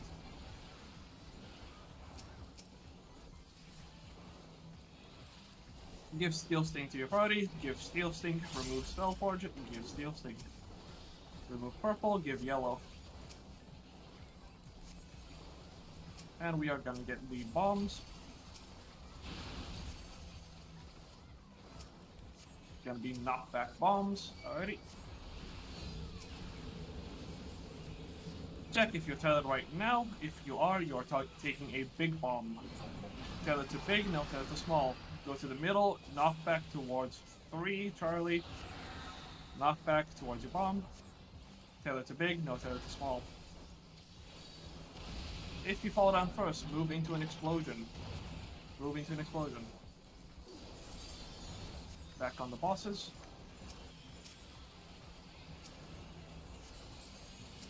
We are gonna need a dispel on the warrior in a moment. And raid wide. It's a good time to raise. Not much going on.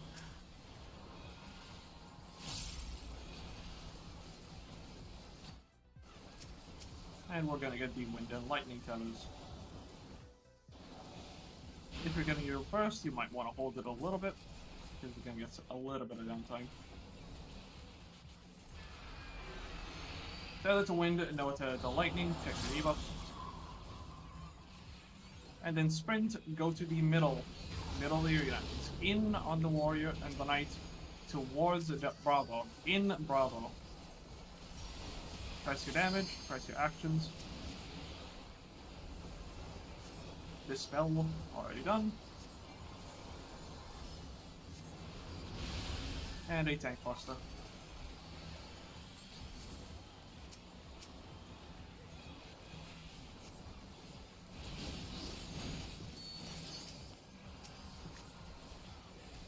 Both bosses need to die around the same time, but they're even.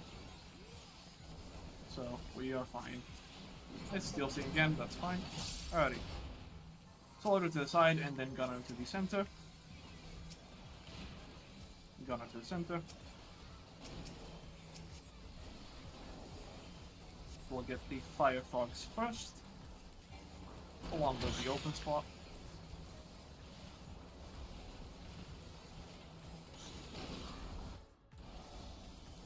We need to follow the two small ones. They are currently on the south. They will move second once they turn to frogs.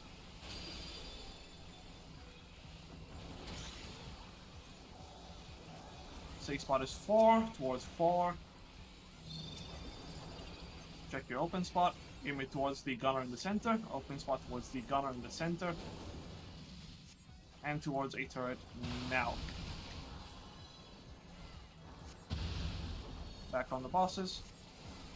Tank buster first.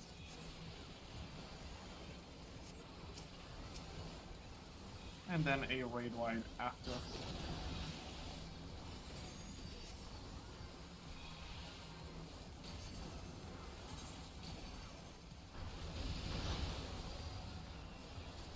Okay.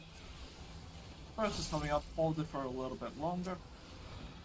We are gonna get the turrets and we want to kill them as fast as we can. Remember, pick up the main tanks, pick up the turrets. Press your burst. There's the turret spawning. Please hit them. Ignore the bosses. Hit the turrets. Invuln on the Bravo one. And a sneaky raid wide. Center the gunner again, please.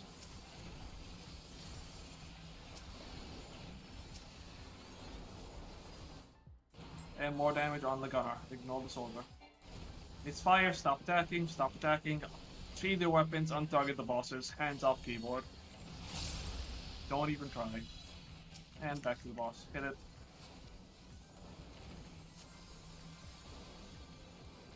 Hit the gunner, ignore the soldier. Hit the gunner. Okay. Gonna get another open spot mechanic. Split damage.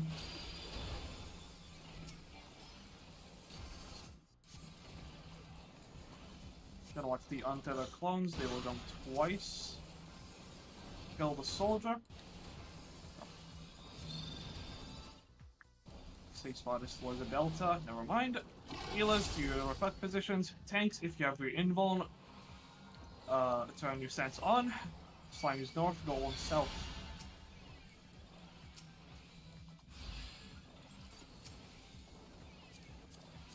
You can press your light curtains now. And only attack the open spot for the bosses. Second set of orbs is coming up. Tanks, if you have your invuln, turn on your stance. Stop attacking the bosses. We're gonna get a second set of orbs in a second. Once they spawn, ignore the bosses.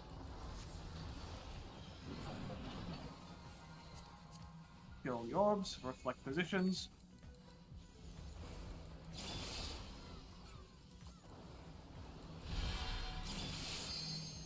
And hit the open spots only.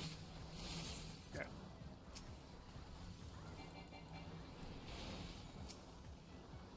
Hold damage on the last ward, hold damage.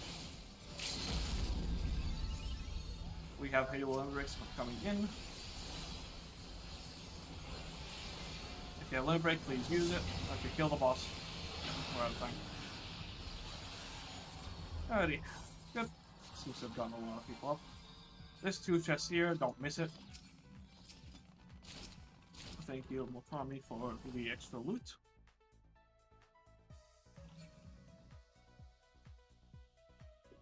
And we are off to Phantom. Tanks, you can turn off your stance.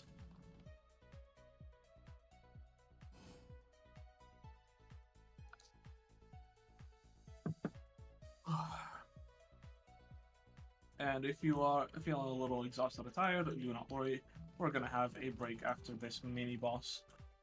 Not much to say for Phantom.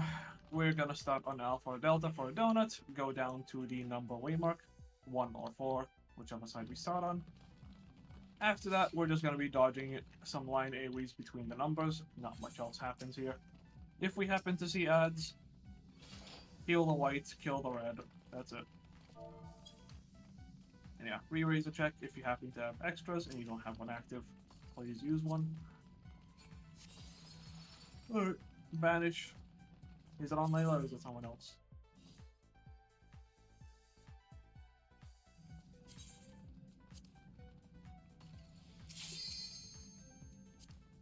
Well, we are banish competition today, seems like. Alrighty. Ice spikes? No. Okay, we can do it checks. Ice spikes is a mythical mechanic that we have seen like twice. And both times we had to hold so much damage for. Himbo got slapped. Yeah. If you know how spikes mechanic works, work in general, you hit the boss, you get hit. And we had someone on irregular, in essence that makes you take extra damage, auto attack the boss, and they died. An auto attack, not even an actual hit. Yeah, it's like dual mage ice spikes, exactly. Miasma 3, that's the knockback one, isn't it? Yeah. Yeah, that mechanic's fun.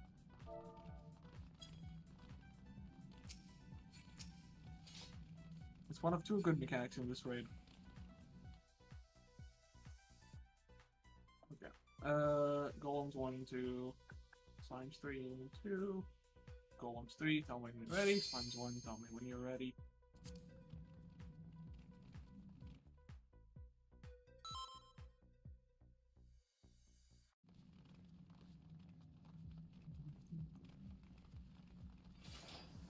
Golems 3 is ready. Slimes 1. Miss Banished.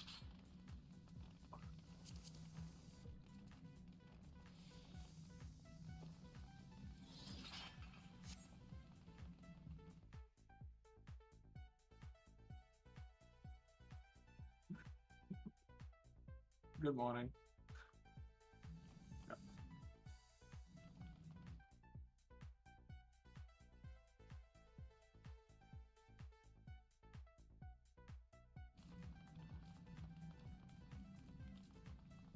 Okay, slime doesn't ready. Countdown starting.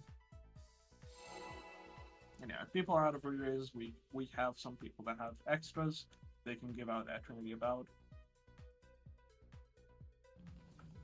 We will deal with that when we are there. That said, use your actions here. I don't actually want to see ads, even though I explained it.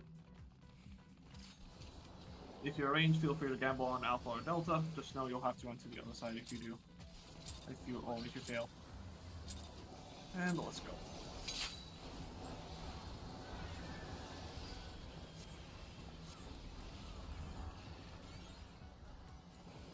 We have a raid wide. It wasn't even worth mentioning. Because it does not matter. Okay, we're either going to Alpha or Delta. It's Alpha.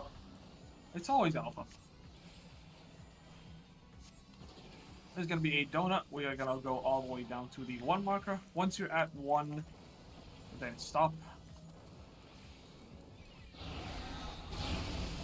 Keep going. Stop on the 1 marker. Do not go past it.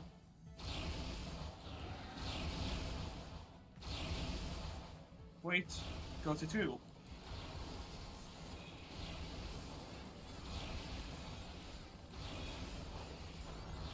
And back to 1.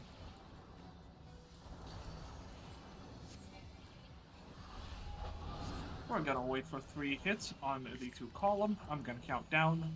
When I say 1, you can move over. We're gonna move into 2. You can start building your drop gates by the by. Means 3, 2, and 1. Move. A lot of people moved early.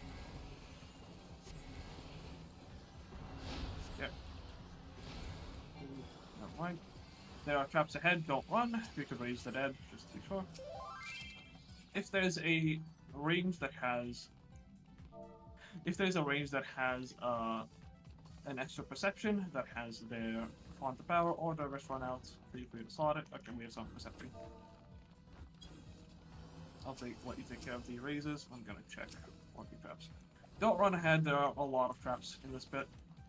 And if you touch some of them, then you'll just wipe the raid. Be careful going around corners as well.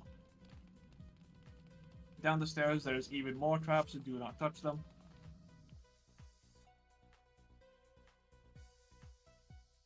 Careful going around corners. We have a very bad explosion. Be very careful down the stairs. All traps are found.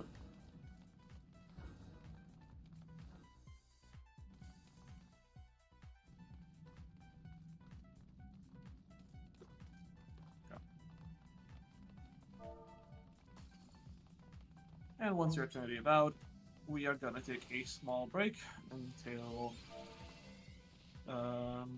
43 on the hour. So 5 minutes, get up, start your lives, go hydrate. Just be back on time, please and thank you.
Alrighty, 5 minutes are up.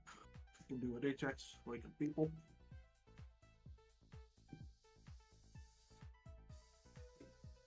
As usual, if it's if it's veterans that are missing, that's fine. Just let me know. Mostly care about the newbies.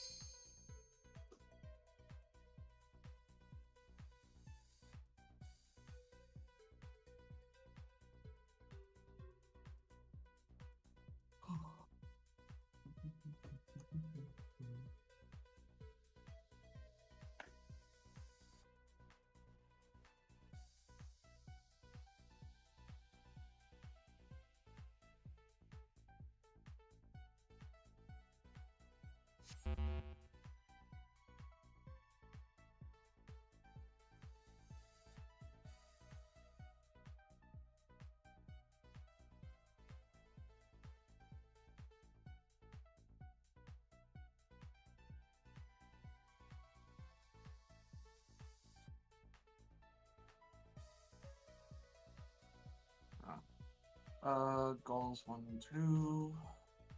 Slimes 2 and 3. Slimes 1 and goals 3. Okay, goal stays fine. Slimes 1, just let me know. And then I will start talking your ear off.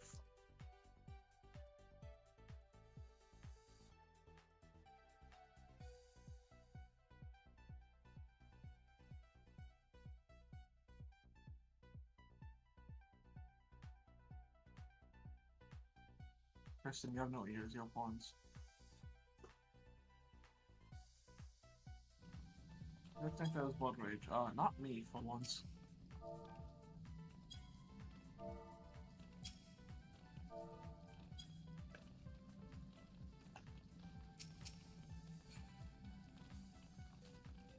Okay. Slimes 1, how are we looking? The Spanish. Oh wait, that was the first one, yeah, no. I'm just blind. Okay, no, is it Slimes 3 missing? No? Okay, I am just blind today. Okay, movie characters, let's look talking. Alrighty, welcome to Trinity About. Let's go over some things before we actually talk about the boss. First things first, if you are missing a re-raiser, I'm going to place a marker in the back. If you're missing one, please go stand on it, and we have people that can give you one. The second thing is, if you are a newbie, or if you are if you're a newbie, please stand behind the line, and tanks, you can give the people behind the line shell. If you're not a newbie, then or you don't want shell in general, just stay in front of the line. Only give it to people behind the purple line outside the arena. Nobody needs re-raiser, it seems. Okay, that takes care of those things. In the meantime, I'm going to talk about mechanics in this fight. Let's start with the simplest two, the Tank Buster. Tank Buster is a shared one, so all tanks, if you could come to the front when I call for it. You can use some light mitigations. Dark Knights do not use Blackest Night, because if you do, it might not break. The boss will only target 3 people to actually hit, but we tell everyone to go to the front. The second thing is the raid wide. Once you have given shell to your party, you can feel free to slot in Ether Shield. We need at least 1 per party. And if you're only doing 1, please communicate that in your party chat. And if the person with Ether Shield dies, then slot in your own. Do not wait to see if they re-raise or not. Sometimes that is too late. If you see them die, slot it in immediately. Now, for actual explanations of the boss, the main mechanic for this one is hot and cold. This will be present for every little mechanic that she does. And its basic gist is you will get a temperature, and you need to equalize it. If you get cold 1, you need to get hit by hot 1 from whatever mechanic is happening, so that you are then equal and alive at the end of the mechanic. If you don't balance your elements, you are going to die. The second thing, sorry, the big thing with this one is I would highly recommend, for something that will become apparent later, to check your debuff bar instead of checking the element bar on your character's head. You can ignore that one entirely and look at your debuffs. You can either read the numbers there or count the arrows to know how much you need. And you can look at the color to know which color it is, hot or cold. The second thing is I'm going to mention is the force march in this fight. You will occasionally get a force march for some mechanics, and this will take you to tiles. When I say 2 tiles, it means that if I'm on Charlie and mine is pointing to the right, it's going to take me 2 tiles to the right, so that I land over this green tile and in the middle of this one. The way I like to think of it is centering myself on a tile and hopping over one, landing in the next one. Important to mention, do not sprint during force march. If you do, you'll just go an unpredictable distance, and you probably just end up in the wall that way. With that said, let's get into specifics for the weapons. When we start the fight, she'll pull out her 3 weapons, the sword, bow, and staff, in a random order. I'm gonna just explain them in the order I said. So first is the sword. For this one, it has the movement mechanic of being in front of the boss. And the actual mechanic, once you get your hot and cold, is the boss will spawn 3 clones, and then we'll go between 2 and 3. And we will need to be on the 4 number markers. The 4 number markers, one of them is going to be safe. And what you'll need to do is go to that safe spot, and then look around you and find the clone that has the sword that you need, or the element that you need. Once you find that clone, go 1 spot towards where the sword is pointing from the safe spot. So if you're on 4, and the sword is pointing towards the west, then you are going from 4 to delta. If you go into cardinal at all, so towards 2 for example, you are dead, because you're gonna get hit by 2 swords. That is the basic gist of the sword mechanic.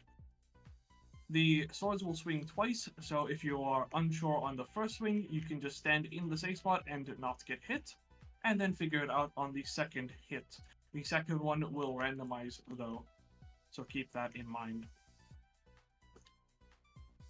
After every mechanic is going to be a raid wide, which I've already talked about. The next one I mentioned was bow. For bow, this one is a little more complicated. We're going to start in this middle column, the Alpha, 2, 3, and Charlie column. You're going to get a force march, and then the boss is going to spawn a firewall either on Bravo or Delta. You need to aim your force march away from the firewall. So if it's on Bravo, aim it towards the Delta. It doesn't mean the Delta marker, it doesn't mean the markers, it means the columns, the left and right sides. So if it's on Charlie, again, I'll just aim it towards the left, towards the Delta towards the Delta column. Once you're there, you will get a hot gold, and the boss will spawn some arrows and a ladder game. For the arrows, you need to find the one that is opposite your element, and then you need to play the ladder game. The arrows will go down the line and then take every turn that it can, until it reaches the other side. I would highly recommend you stop damage, just stop DPS, stop uptime, and just resolve the mechanic yourself, because you need to find out where it lands pretty quickly, and then you need to move there manually to get hit by it. Once that resolves, I should also mention the white line in normal mode that tells you where the arrows are going is not going to show up. You need to do it manually. That is why understanding the logic is important. Once that's done, mechanic is over, and we get another raid wide. And then the last one I mentioned is staff. For staff, you are going to get a force march and a hot and cold, and we are going to wait in the center. This is because of 4 proximity AoEs on the edges. Once those go off, you then need to find the meteor that you need, and then you need to aim your force march so you walk into that meteor. Again, don't sprint, just walk into the meteor. And once that's over, that is the first 3 weapons done. And I will now tell you to move the characters. As if that wasn't hard enough, we get another set of mechanics, this time in the same order, in the same weapon order as the first. this time with a second hot and cold called the Elemental Brand.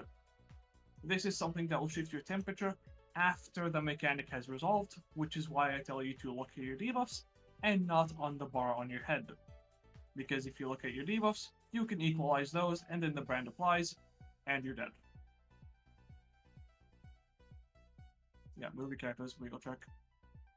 So for the brand, look at your debuffs and add them up together. You can just do basic math. Sure, I believe in you. You can do it. And I will explain the weapons again, this time with their differences. One is not prime, fuck you. For sword, there's no difference. The only difference is this time, you can get 3 cold, 4 cold, 3 hot, or 4 hot. This means you need to get hit twice, 1 at a time on both swings.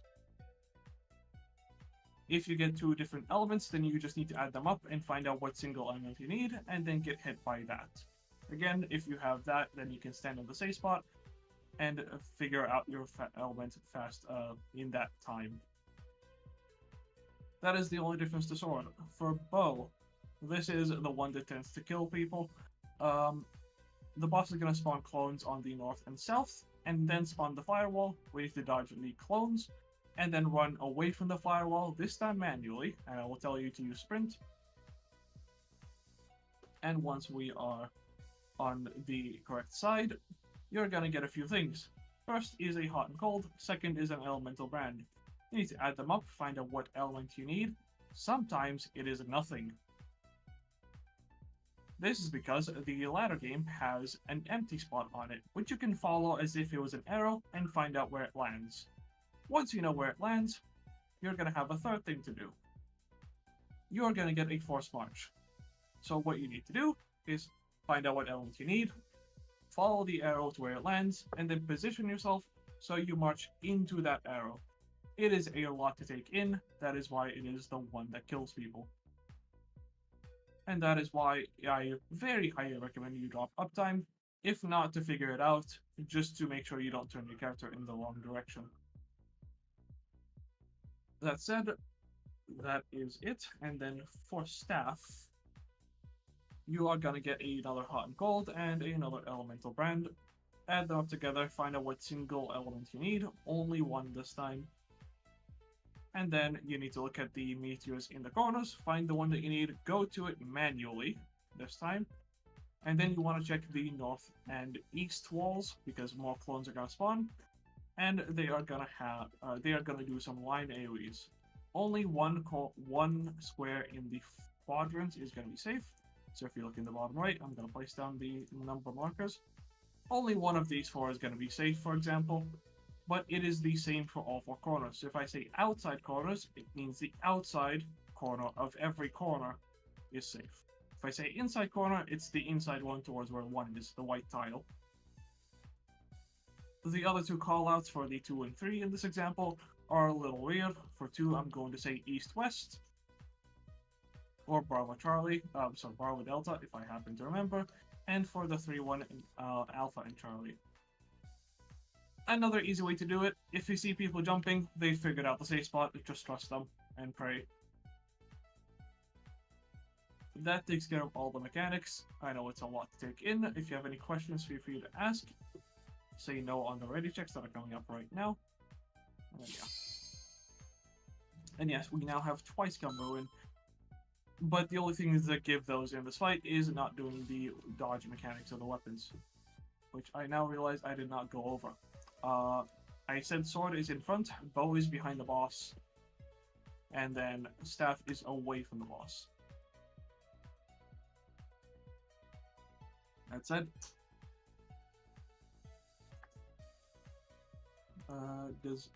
where is a melee? Is there any melee with Fanta Banner and Fanta Power and Banner Lama Sacrifice I can mimic? Let's say something in chat so I can find it. Thank you. If someone needs shell, feel free to go behind the line. Alright. If not, let's see. Golems 1, 2, 1, 3, slimes 2 and 3.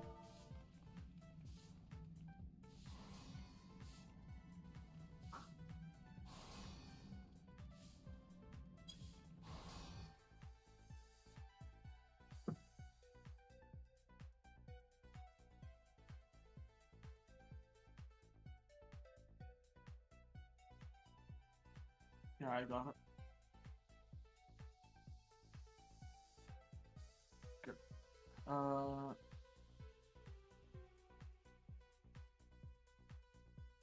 Slimes 1.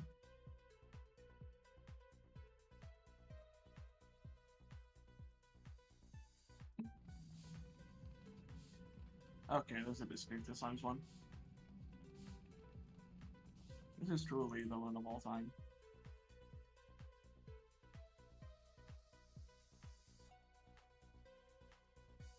Why is someone being marked?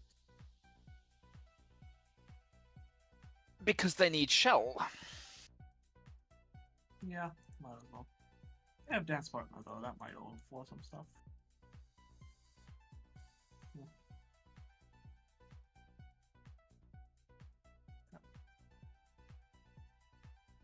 Yeah, there's a disconnect we are gonna wait on.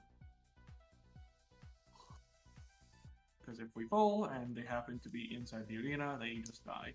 Because that's just how this game works, sadly.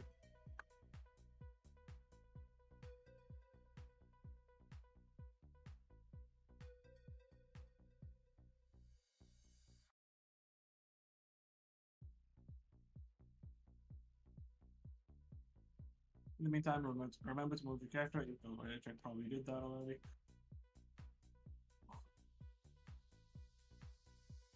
Just be distinctly behind the line, thank you. Don't be on the line. Yeah.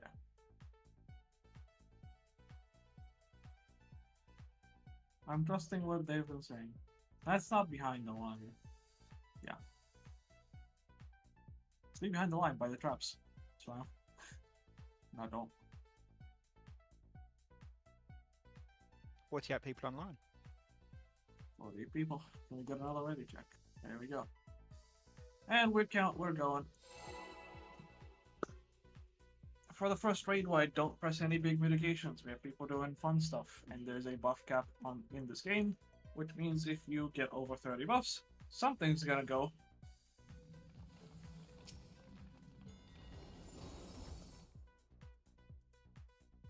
Unfortunately, just how the game is. Stance is off once again. We're gonna start off with a tank buster, so tanks can come in front.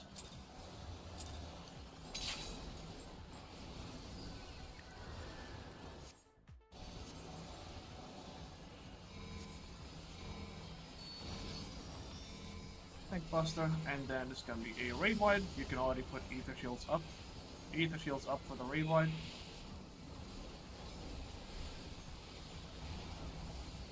And then we get weapon roulette. Staff away from the boss. Melees can go now.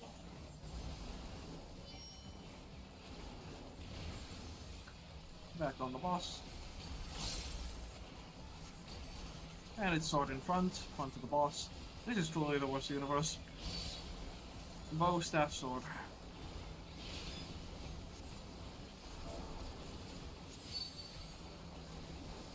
Behind the boss towards south.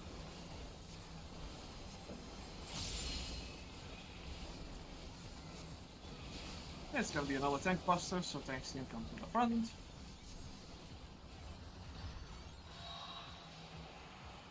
You have a force march, so look which direction it's taking you. You don't need to resolve it just yet. Please ignore the person in the corner.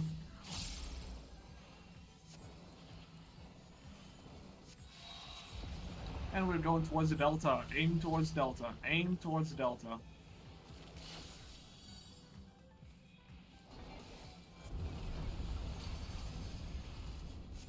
And please check your debuffs right now. If you die, please use another re-raiser. Check your hot and cold, find out what elements you need, and follow the arrow down the line. It takes every turn it can. Boss is moving.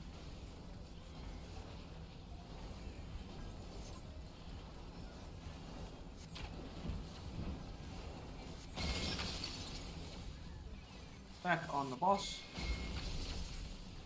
Ether shields up. And it's gonna be staff next. Range, you can stay on the wall. I'm going to move the boss to the center. Ranged on the wall is staff away, staff away, staff away. And melees can go. Ow. Everyone middle. Please stop arising, no more raises. Check your hot and cold to find out what element you need. And check your force march to find out which direction you are moving. And yes, please clear 4 arcs every raid wide. Look for the meteor that you need and force march into it. Force march going off. Back on the boss.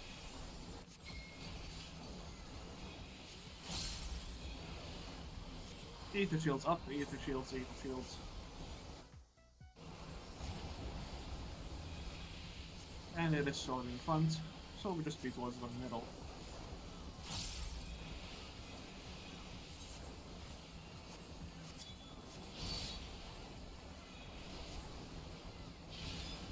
Boss is gonna spawn some clones, and is gonna disappear. If you have any burst, just stop you, don't use it. You have your hot and cold to find out what element you need. And remember, I'm gonna call the safe spot. Be one tile next to the safe spot. Do not be more than that. First safe spot is 4, on or next to 4. 2 is death, don't be on 2. Don't be on 2.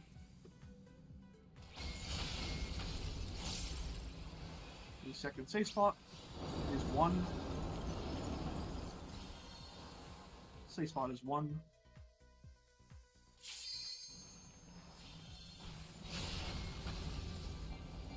Back on the boss.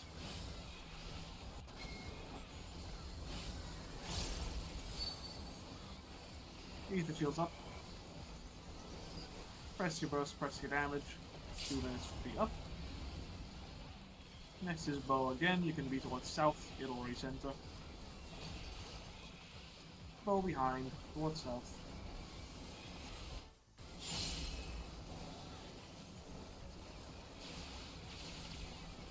Move towards 1 and 4. We're gonna dodge some clones. It's on 4, Stellar on 4. Press your sprint.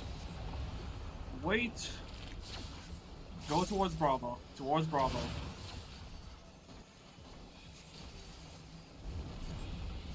If someone re-raises in the flames. No. Check your hot and cold. And check your elemental brand. Add them up. Find out what single element you need. Look at your force march. Find out which direction it's going.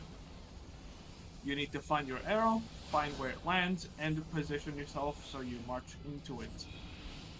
Find your arrow. Position now.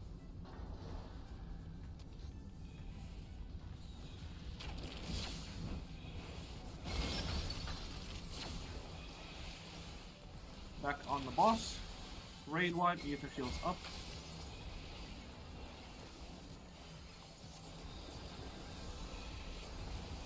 And it's staff next. I'm gonna drag the boss again. Oh, tank buster. On the wall. Never mind. Okay. Not about that one, sorry. Staff away. Holding, yes, we're holding. Hold your damage, don't kill the boss. We can get her down to 5%, just not any lower. Look at your hot and cold. And look at your elemental brand. Do not raise, please. Okay. Find out what single element you need.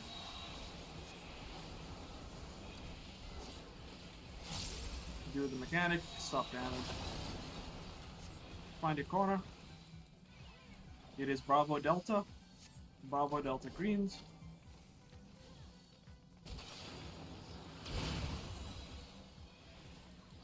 Back on the boss. Ether shields up. And heal limit breaks now. it's sword in front, just be in front of the boss. If your healer is not in front, rescue them. Go heal. And let's kill before we see this, please. Okay. Good. 1 credit offer. Everyone should be up. Looks like it. Alrighty, if it's your first time, I'd recommend going to the south of the arena where we came from. We are going to do a mandatory secret, so it's not really a secret. As you may have seen, there were traps that were pink before. That nobody, I specifically said that some traps will wipe the raid. This is why. I'm just going to get rid of this one. Okay, you want to get close to this trap. Don't touch it, just get close. Just get really close. Closer. I see some of you are really far. And good enough. Okay, we have a lot of people here. Some people might want to shuffle to the one in the back. Yeah. Alright, you can pop the front one. Just touch it. There you go. And now real small. Congratulations. You're tiny. It's no queuing system, yeah. We're not in the UK.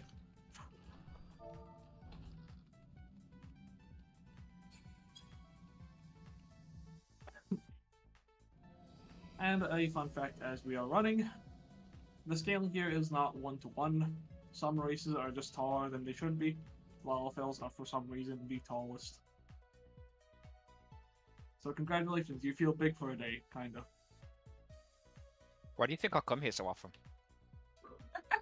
Alrighty, and please walk forward if you're through the gate. Walk forward, Ryan. And once you're down the stairs, there are traps. Do not walk forward. Do not even think about it. There are traps, there are traps, there are traps. If you see people moving, do not follow them. Do we have anyone with perception that could slot it in? I see a slot. Alrighty. Re-raises we can deal with in the next boss. There's one more trap on the bridge.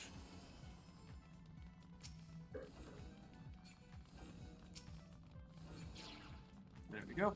Please dodge the traps. If you're mini, you will speed up right about now. Once the thing runs out. And welcome to the second to the last boss. The last mini boss. We don't call this one trash. It has taught us in the past that it is in fact not. Let's start with assignments. So, if there's any volunteer kiters, please mark yourself with 1, 2, 3, and 4.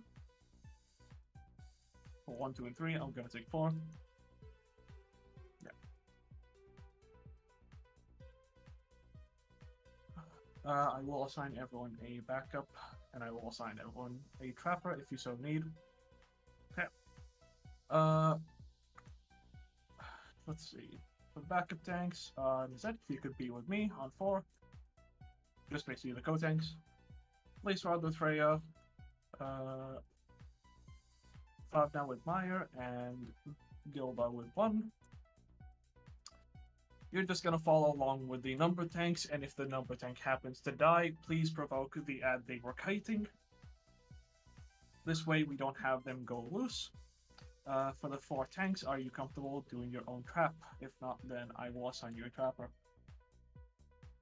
I guess for the backups, trail a little behind so you don't explode from traps. Please tell me if you're fine or not. I will not keep going until I get an answer. Okay, you want the trapper?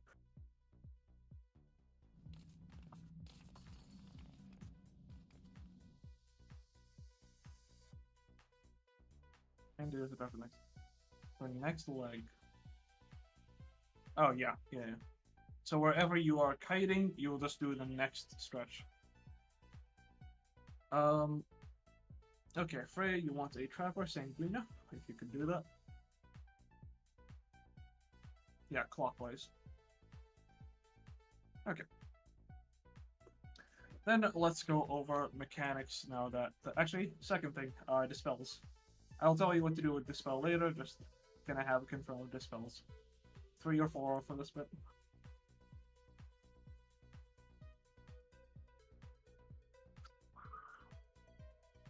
Yeah.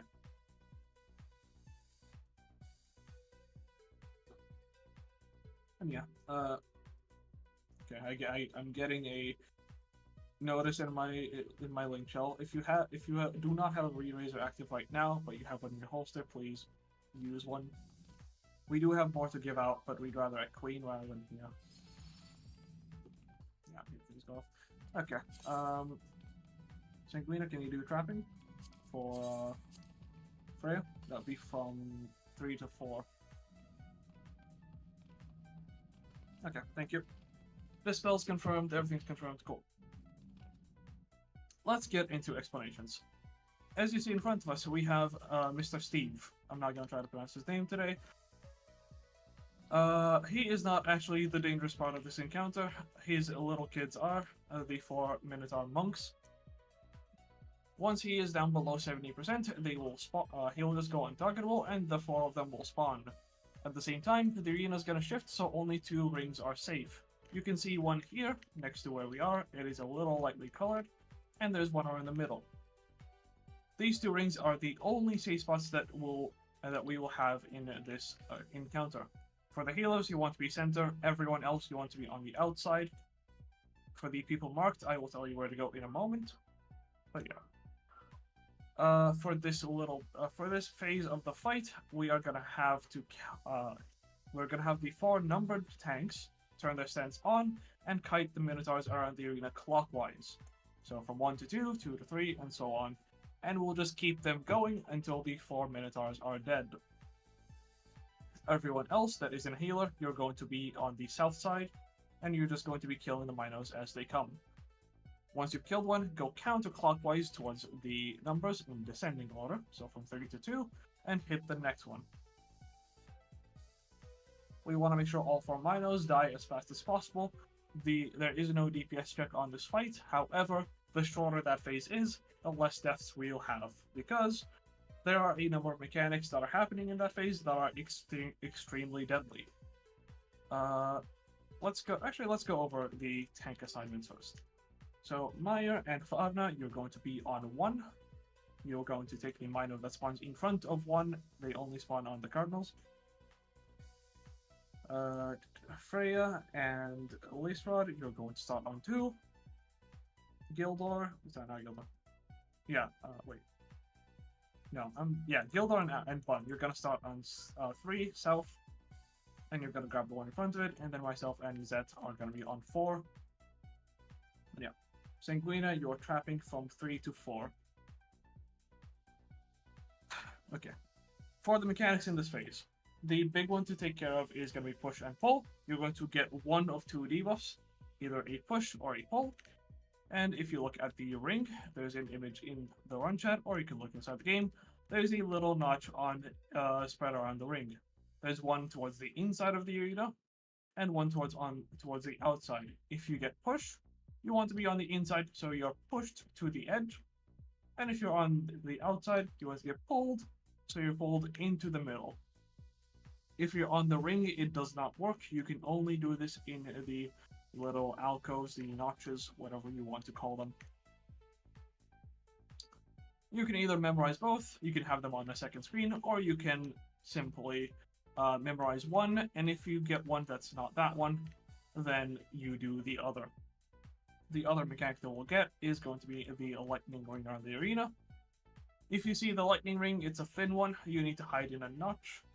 Any notch will do, any of them will do, it doesn't matter if it's in or out, because it will hit the ring itself. And the last thing is just AoEs under your feet, just dodge them as normal. The one thing I didn't mention before was traps. Shortly into the encounter, there's going to be traps spawning between the number markers, so the number markers will be the only safe spot for the outside ring. If you're not a tank, please be on the number markers, because the tanks will be popping their invuln and running through to break their traps.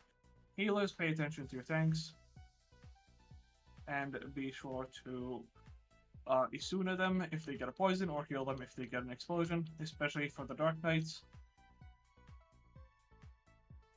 And that takes care of that. The last thing to go over for this bit is going to be for the healers. You should have Dispel or Light Curtains. And there's going to be two types of orbs spawning in the middle. There's a Fire Orb, which you will need to reflect, same as in Queensguard. You press your Light Curtain and you stand close to the orb. It's rather massive. So you just stand roughly close to it, and then it'll explode, reflect the damage back at it, and kill it. And for the Dispels, there's going to be Earth Orbs. You need to dispel the orb, and then hit it with anything, and then you kill it. That takes care of the ad phase. Again, we want it dead as soon as possible. We do not really care for how long it takes. Oh, sorry, we don't really care about how long the other phases take because they are rather simple. The only thing we need to know for the start is where your arm's length or your shortcast after this. But you do not need Steel Sting and Spellforge. I should have mentioned that. You can slot Dispel over those. No, I cannot. You're excluded.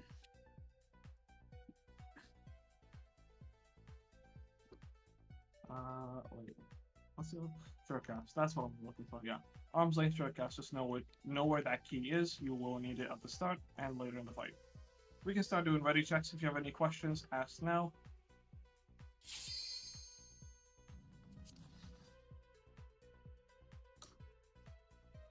We are almost done. Just a little further.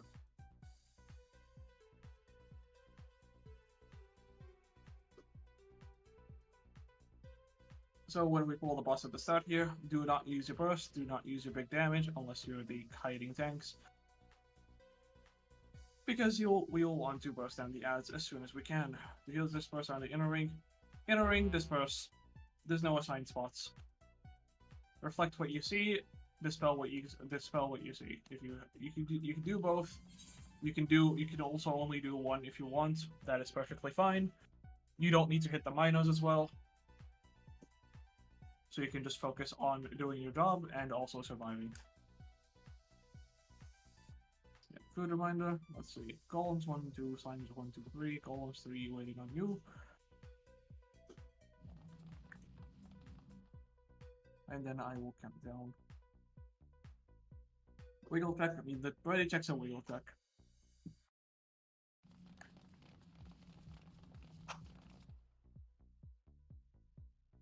Hydration check is also important, and a posture check. Just get all your checks out of the way.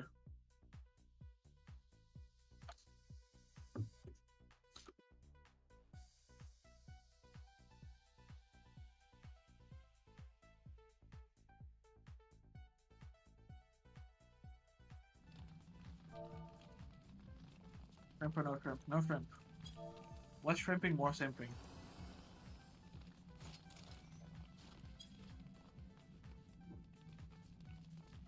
What?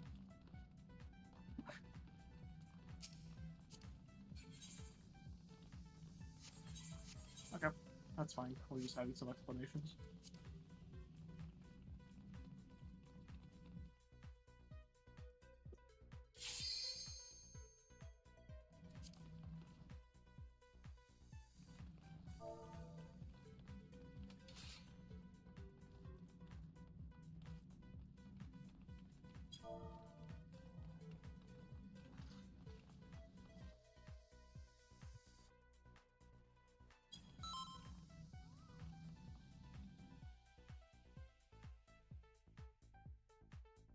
Okay, everyone's ready. Countdown is starting. Stance is off, or I mean, if you're the kiting tanks and you want your stance on already, so you don't forget, just go to the front. We can share the boss there. It doesn't matter. Baby openers here. You're 1, 2, 3. You're 1, 2, 3. Do not spend your burst. We want those on the ads. Kiting tanks, you are free to use your burst stuff. Yeah, let's go.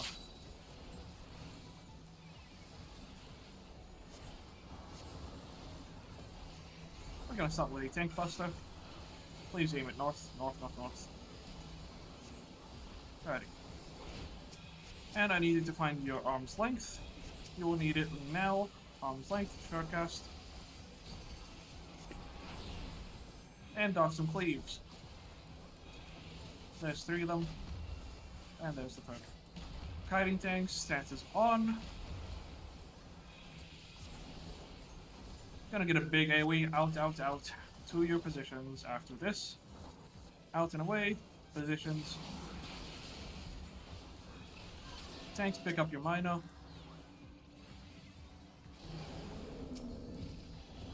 And start kiting. Kill the one on south. Burst it down as fast as you can.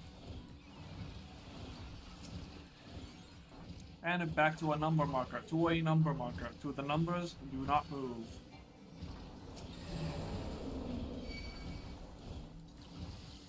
Pop the traps.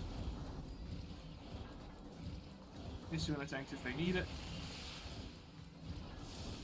And look at your debuff, resolve your debuff, resolve your debuff.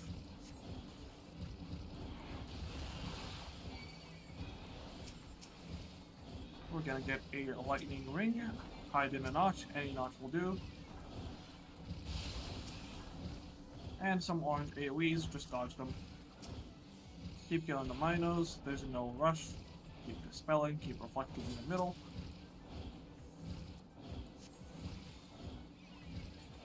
And one last Mino.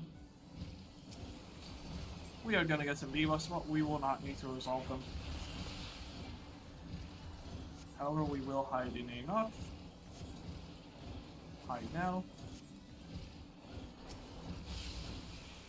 And back on the boss, there's a fire orb on east. Do not go near fire. Yep. Raid wide, start raising people. And we get some extra mechanics. If you get a purple AoE, please take it out to the edge. You will then place it, and you will keep pulsing to move out of it. Range, you can make your way out, melee's got some time. We're gonna get the big AoE again. Away from the boss, away, away. Max casting range, it is big. Back in. 2 more sets of lightning AoEs, take them to the edge. There's 1.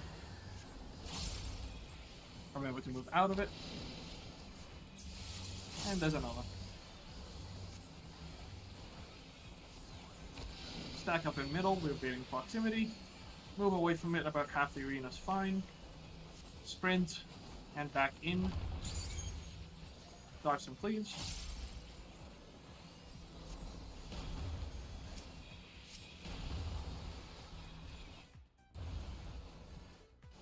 And we're gonna get another buster and another knockback. Stay behind the boss. Build your dot gauge.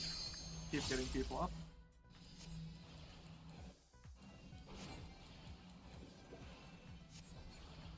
And there we go. One more treasure coffer. Do not spawn the next boss, please and thank you. We still have dead.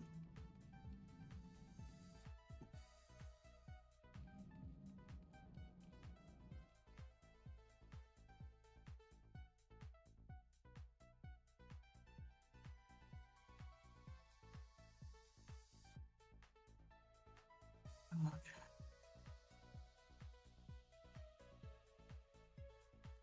Everybody up? Yep, there we go.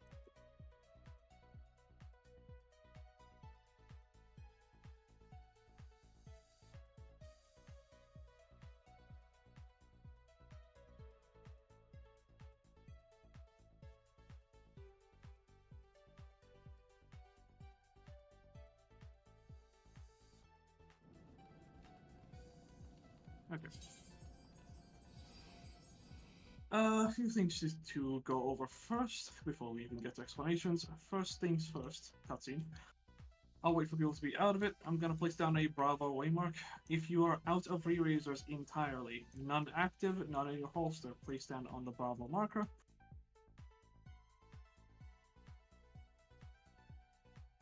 I can give first.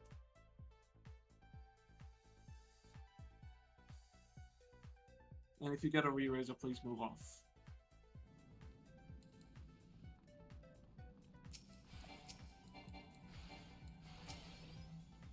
If you get a re-raiser, move off the marker, please.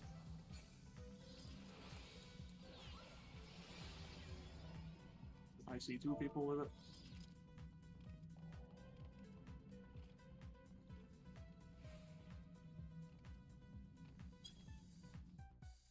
Go.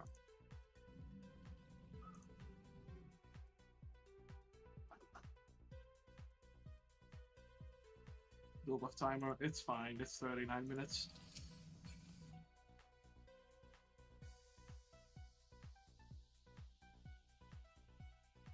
And with this, I am out.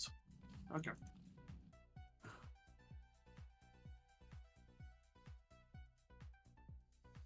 Okay, so this one's 2. Alright, once that is over, let's go over the basic stuff. First things first. Let's do raid whites. Raid whites, same as Avowed. You need ether shield for each one, so make sure at least one tank per party has one. Shells, we're gonna do the same system, just wait a little bit for the re-raisers to get taken care of. And for tanks, do I have any volunteer tanks for this fight? Preferably paladins or gunbreakers. If you're a newbie, that is perfectly fine. All you need to do is just press your invuln when I tell you to. If you want to volunteer, mark yourself with 1, 2, and 3.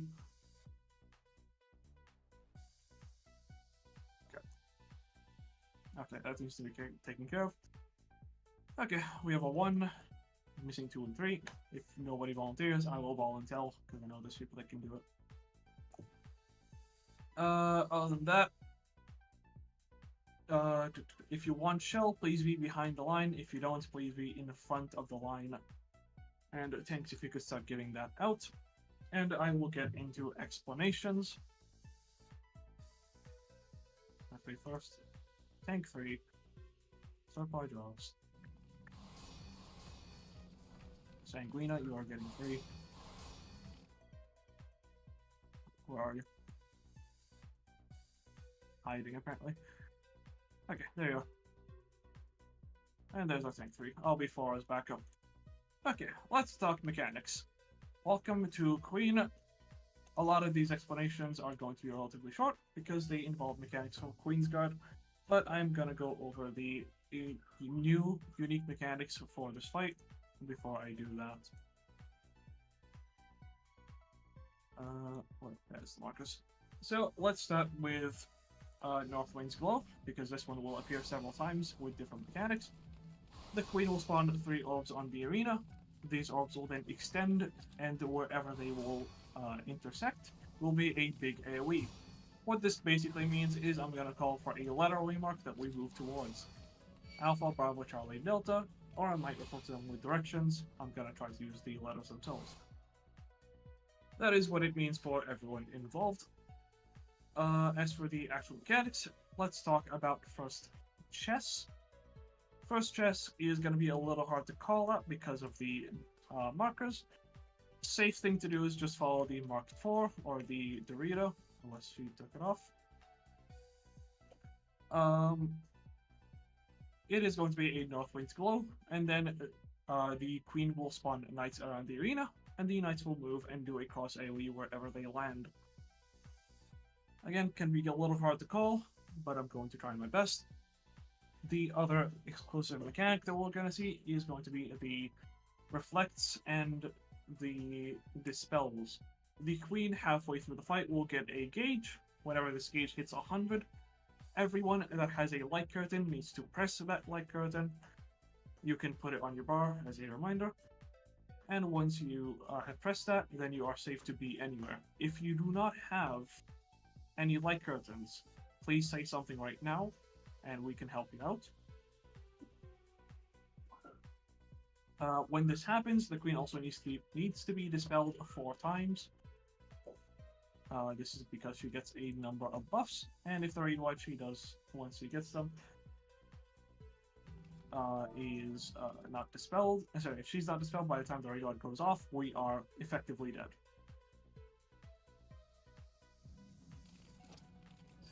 Alrighty, we have some people that don't have light curtains, so I am going to mark myself with the plus. I'm going to be dodging the lightning orbs, so if you don't have any curtains, move with me. That said, I'm gonna carry on.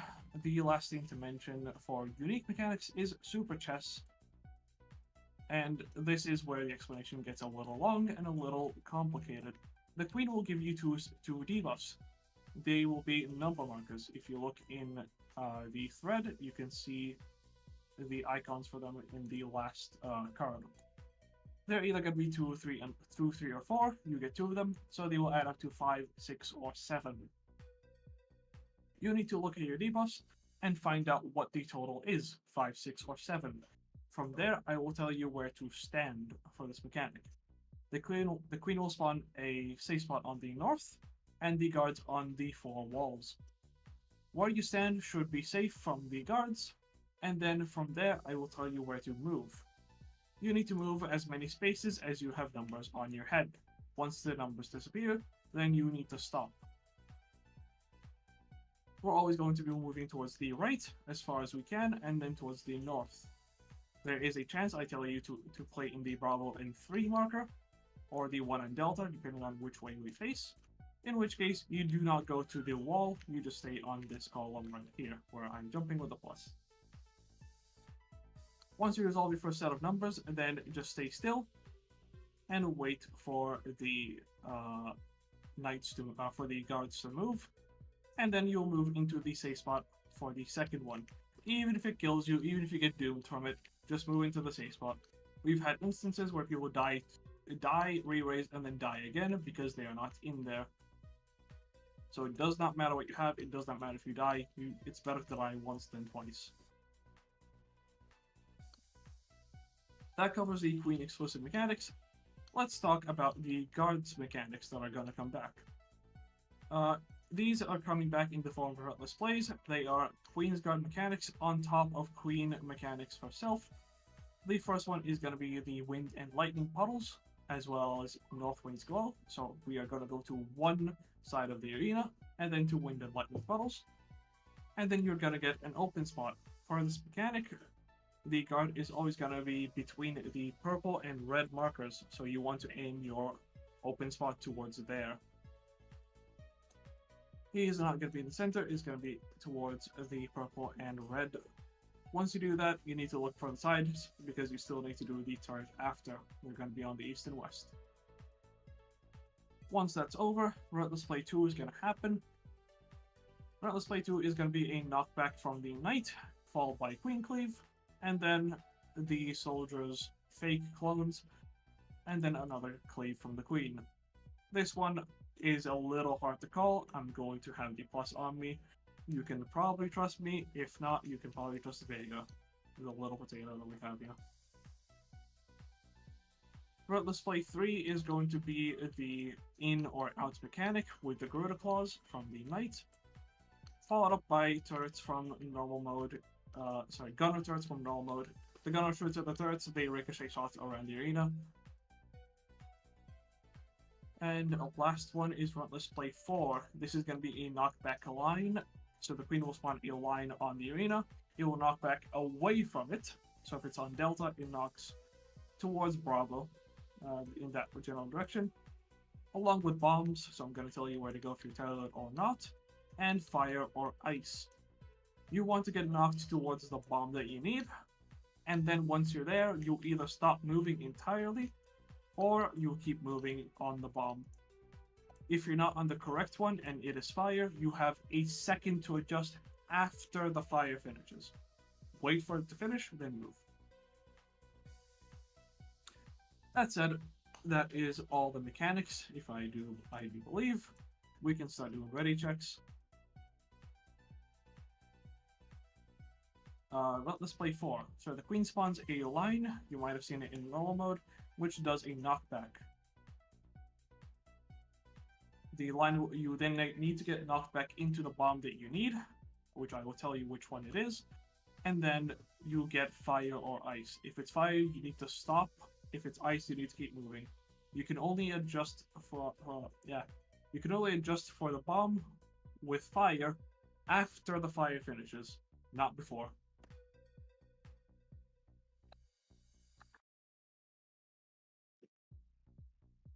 If you try to adjust before, you'll just get hit by pyrotic and probably die. Chest, nope, it's not north always. It can be south. That is why we always play to the, like, away from the safe spot and the right. It is relative to that. That is also why these markers are set up in this position. Yeah.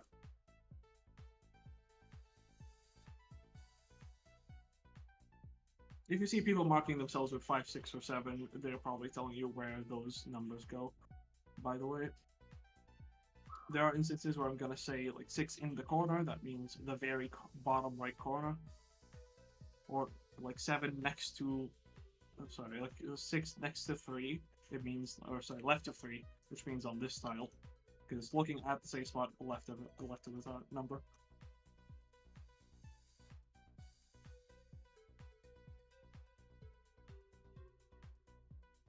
My explanations are not the best today because I am a little sleep-addled. So I apologize for that, but you'll get the gist of it, and we can do any corrections later if you need. Alright, everyone's ready. Countdown is starting. Tank 1, turn your stance on. Auto tank, stance off. Reminder, use your actions, use your damage. We want this boss dead. And you can tank the boss into the group. You do not need to face her away. He doesn't cleave with anything.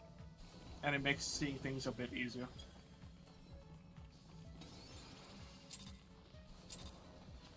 Three, 2, 1, let's go. And yeah, provoke immediately, and then you can provoke again after the first mechanic. You can face the queen of the group. Thank you.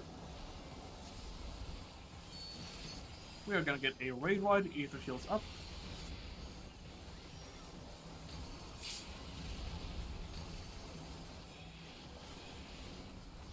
And then we're gonna go straight into normal chess. Don't worry about aggro, we can fix that later.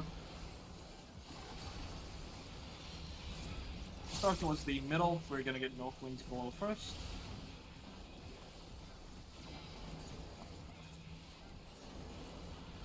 We are going towards north, between south of 1, where I'm jumping with the plus. And we can stay here, do not move.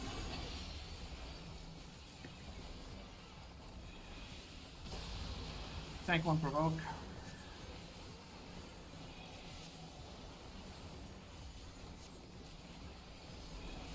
And get ready. Press your invuln, tank 2 stance on.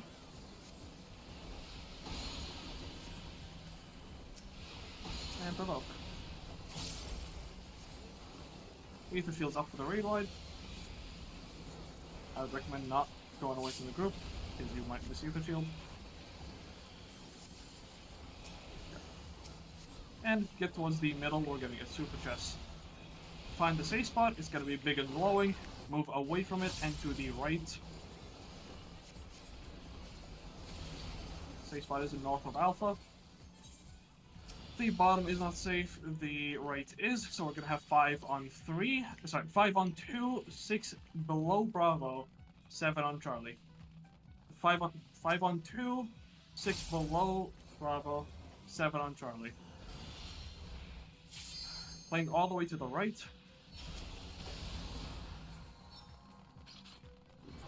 If you get a red doom marker, move back a step, like that.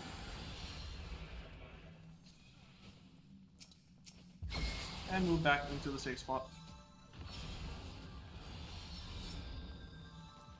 And no matter what you have, into the safe spot. Rescue the person, please. Damn it. Ready. Back on the boss. Press your buffs, press your damage.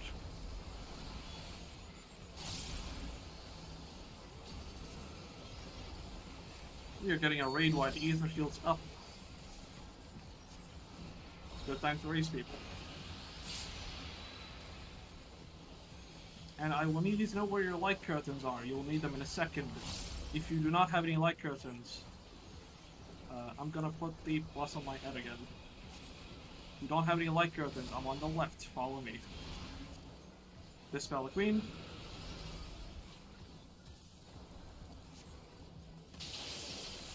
And move into a bubble. Any bubble works. Any bubble. The double under the spells. Get towards the center. We're getting relentless play 1. Remember, the gunner is between purple and red.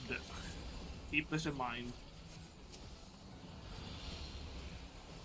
Check if you are tethered right now. If you are, you're going to winged. Wait in the middle. We are going towards Bravo, towards Bravo, tether to wind, no tether to lightning. Open spot northwest towards the gunner.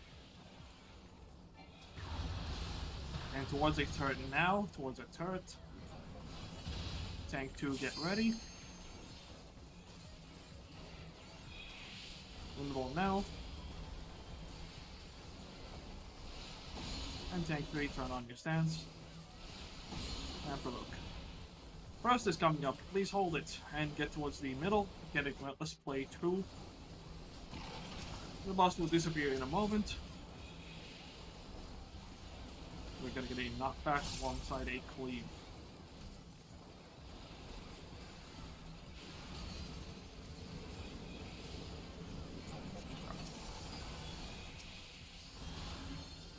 Oh boy.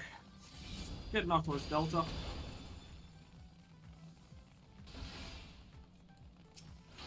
Sprint towards middle. Either Charlie or Bravo. Small side of Bravo. Small triangle right here, we're jumping. Press your buffs, press your damage. And ether field's up.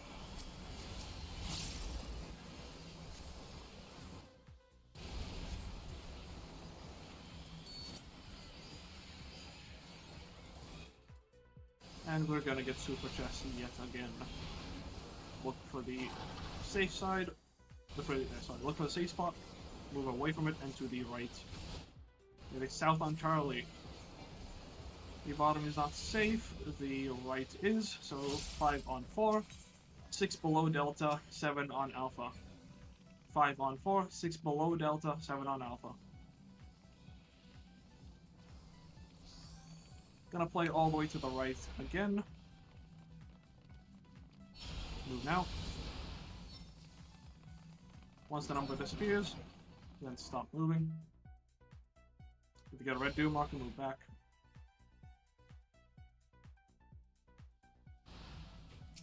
Oh, yeah. And into the safe spot.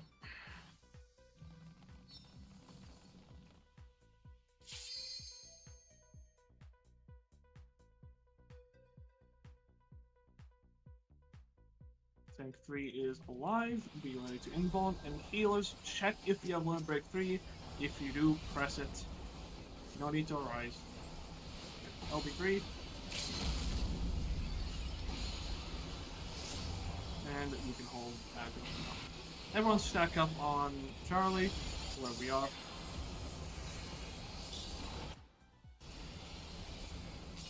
The knight is gonna jump to us. And we'll do it's in or out. It's out. Wait for the claws. Do not rush. It's out towards the left. Left, left, left. Dodge the turrets.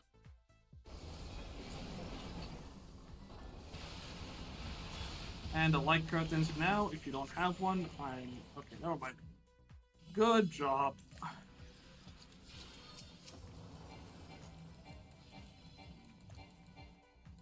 Alrighty, anybody dead? There's one spot.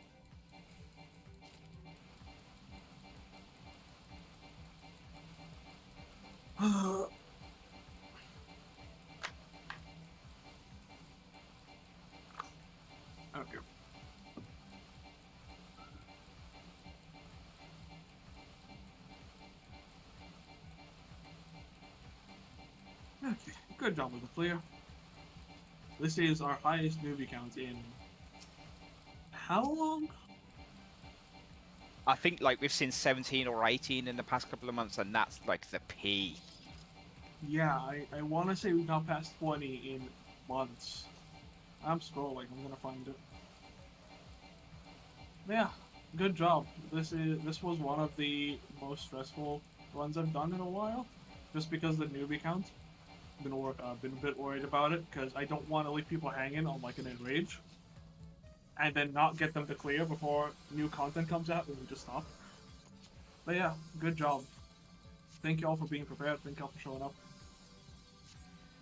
Last one was 23 on 25th of August last year.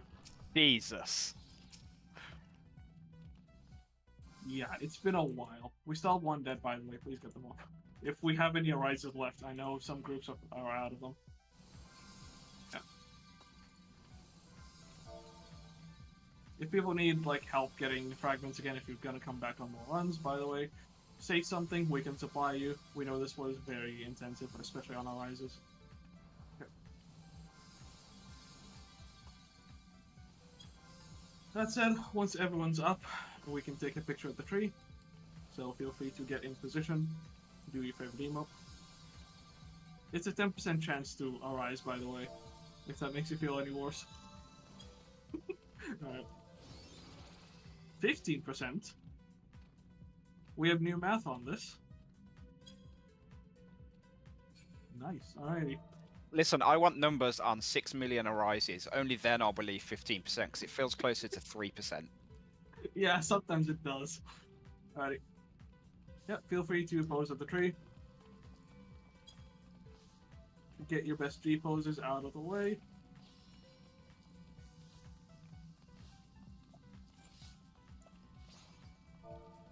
And once you have yours, feel free to send it in DR chat, not in the thread, because the thread will be nuked soon.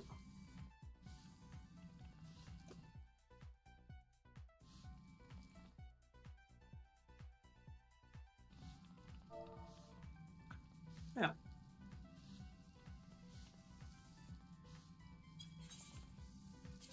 We're 400, 500 casts. Alrighty. Bye, Europe. Okay, I'll be back in like an hour or something. No, like 2 hours, because there's going to be an NA run that I'm probably going to be Slimes calling. So, yeah,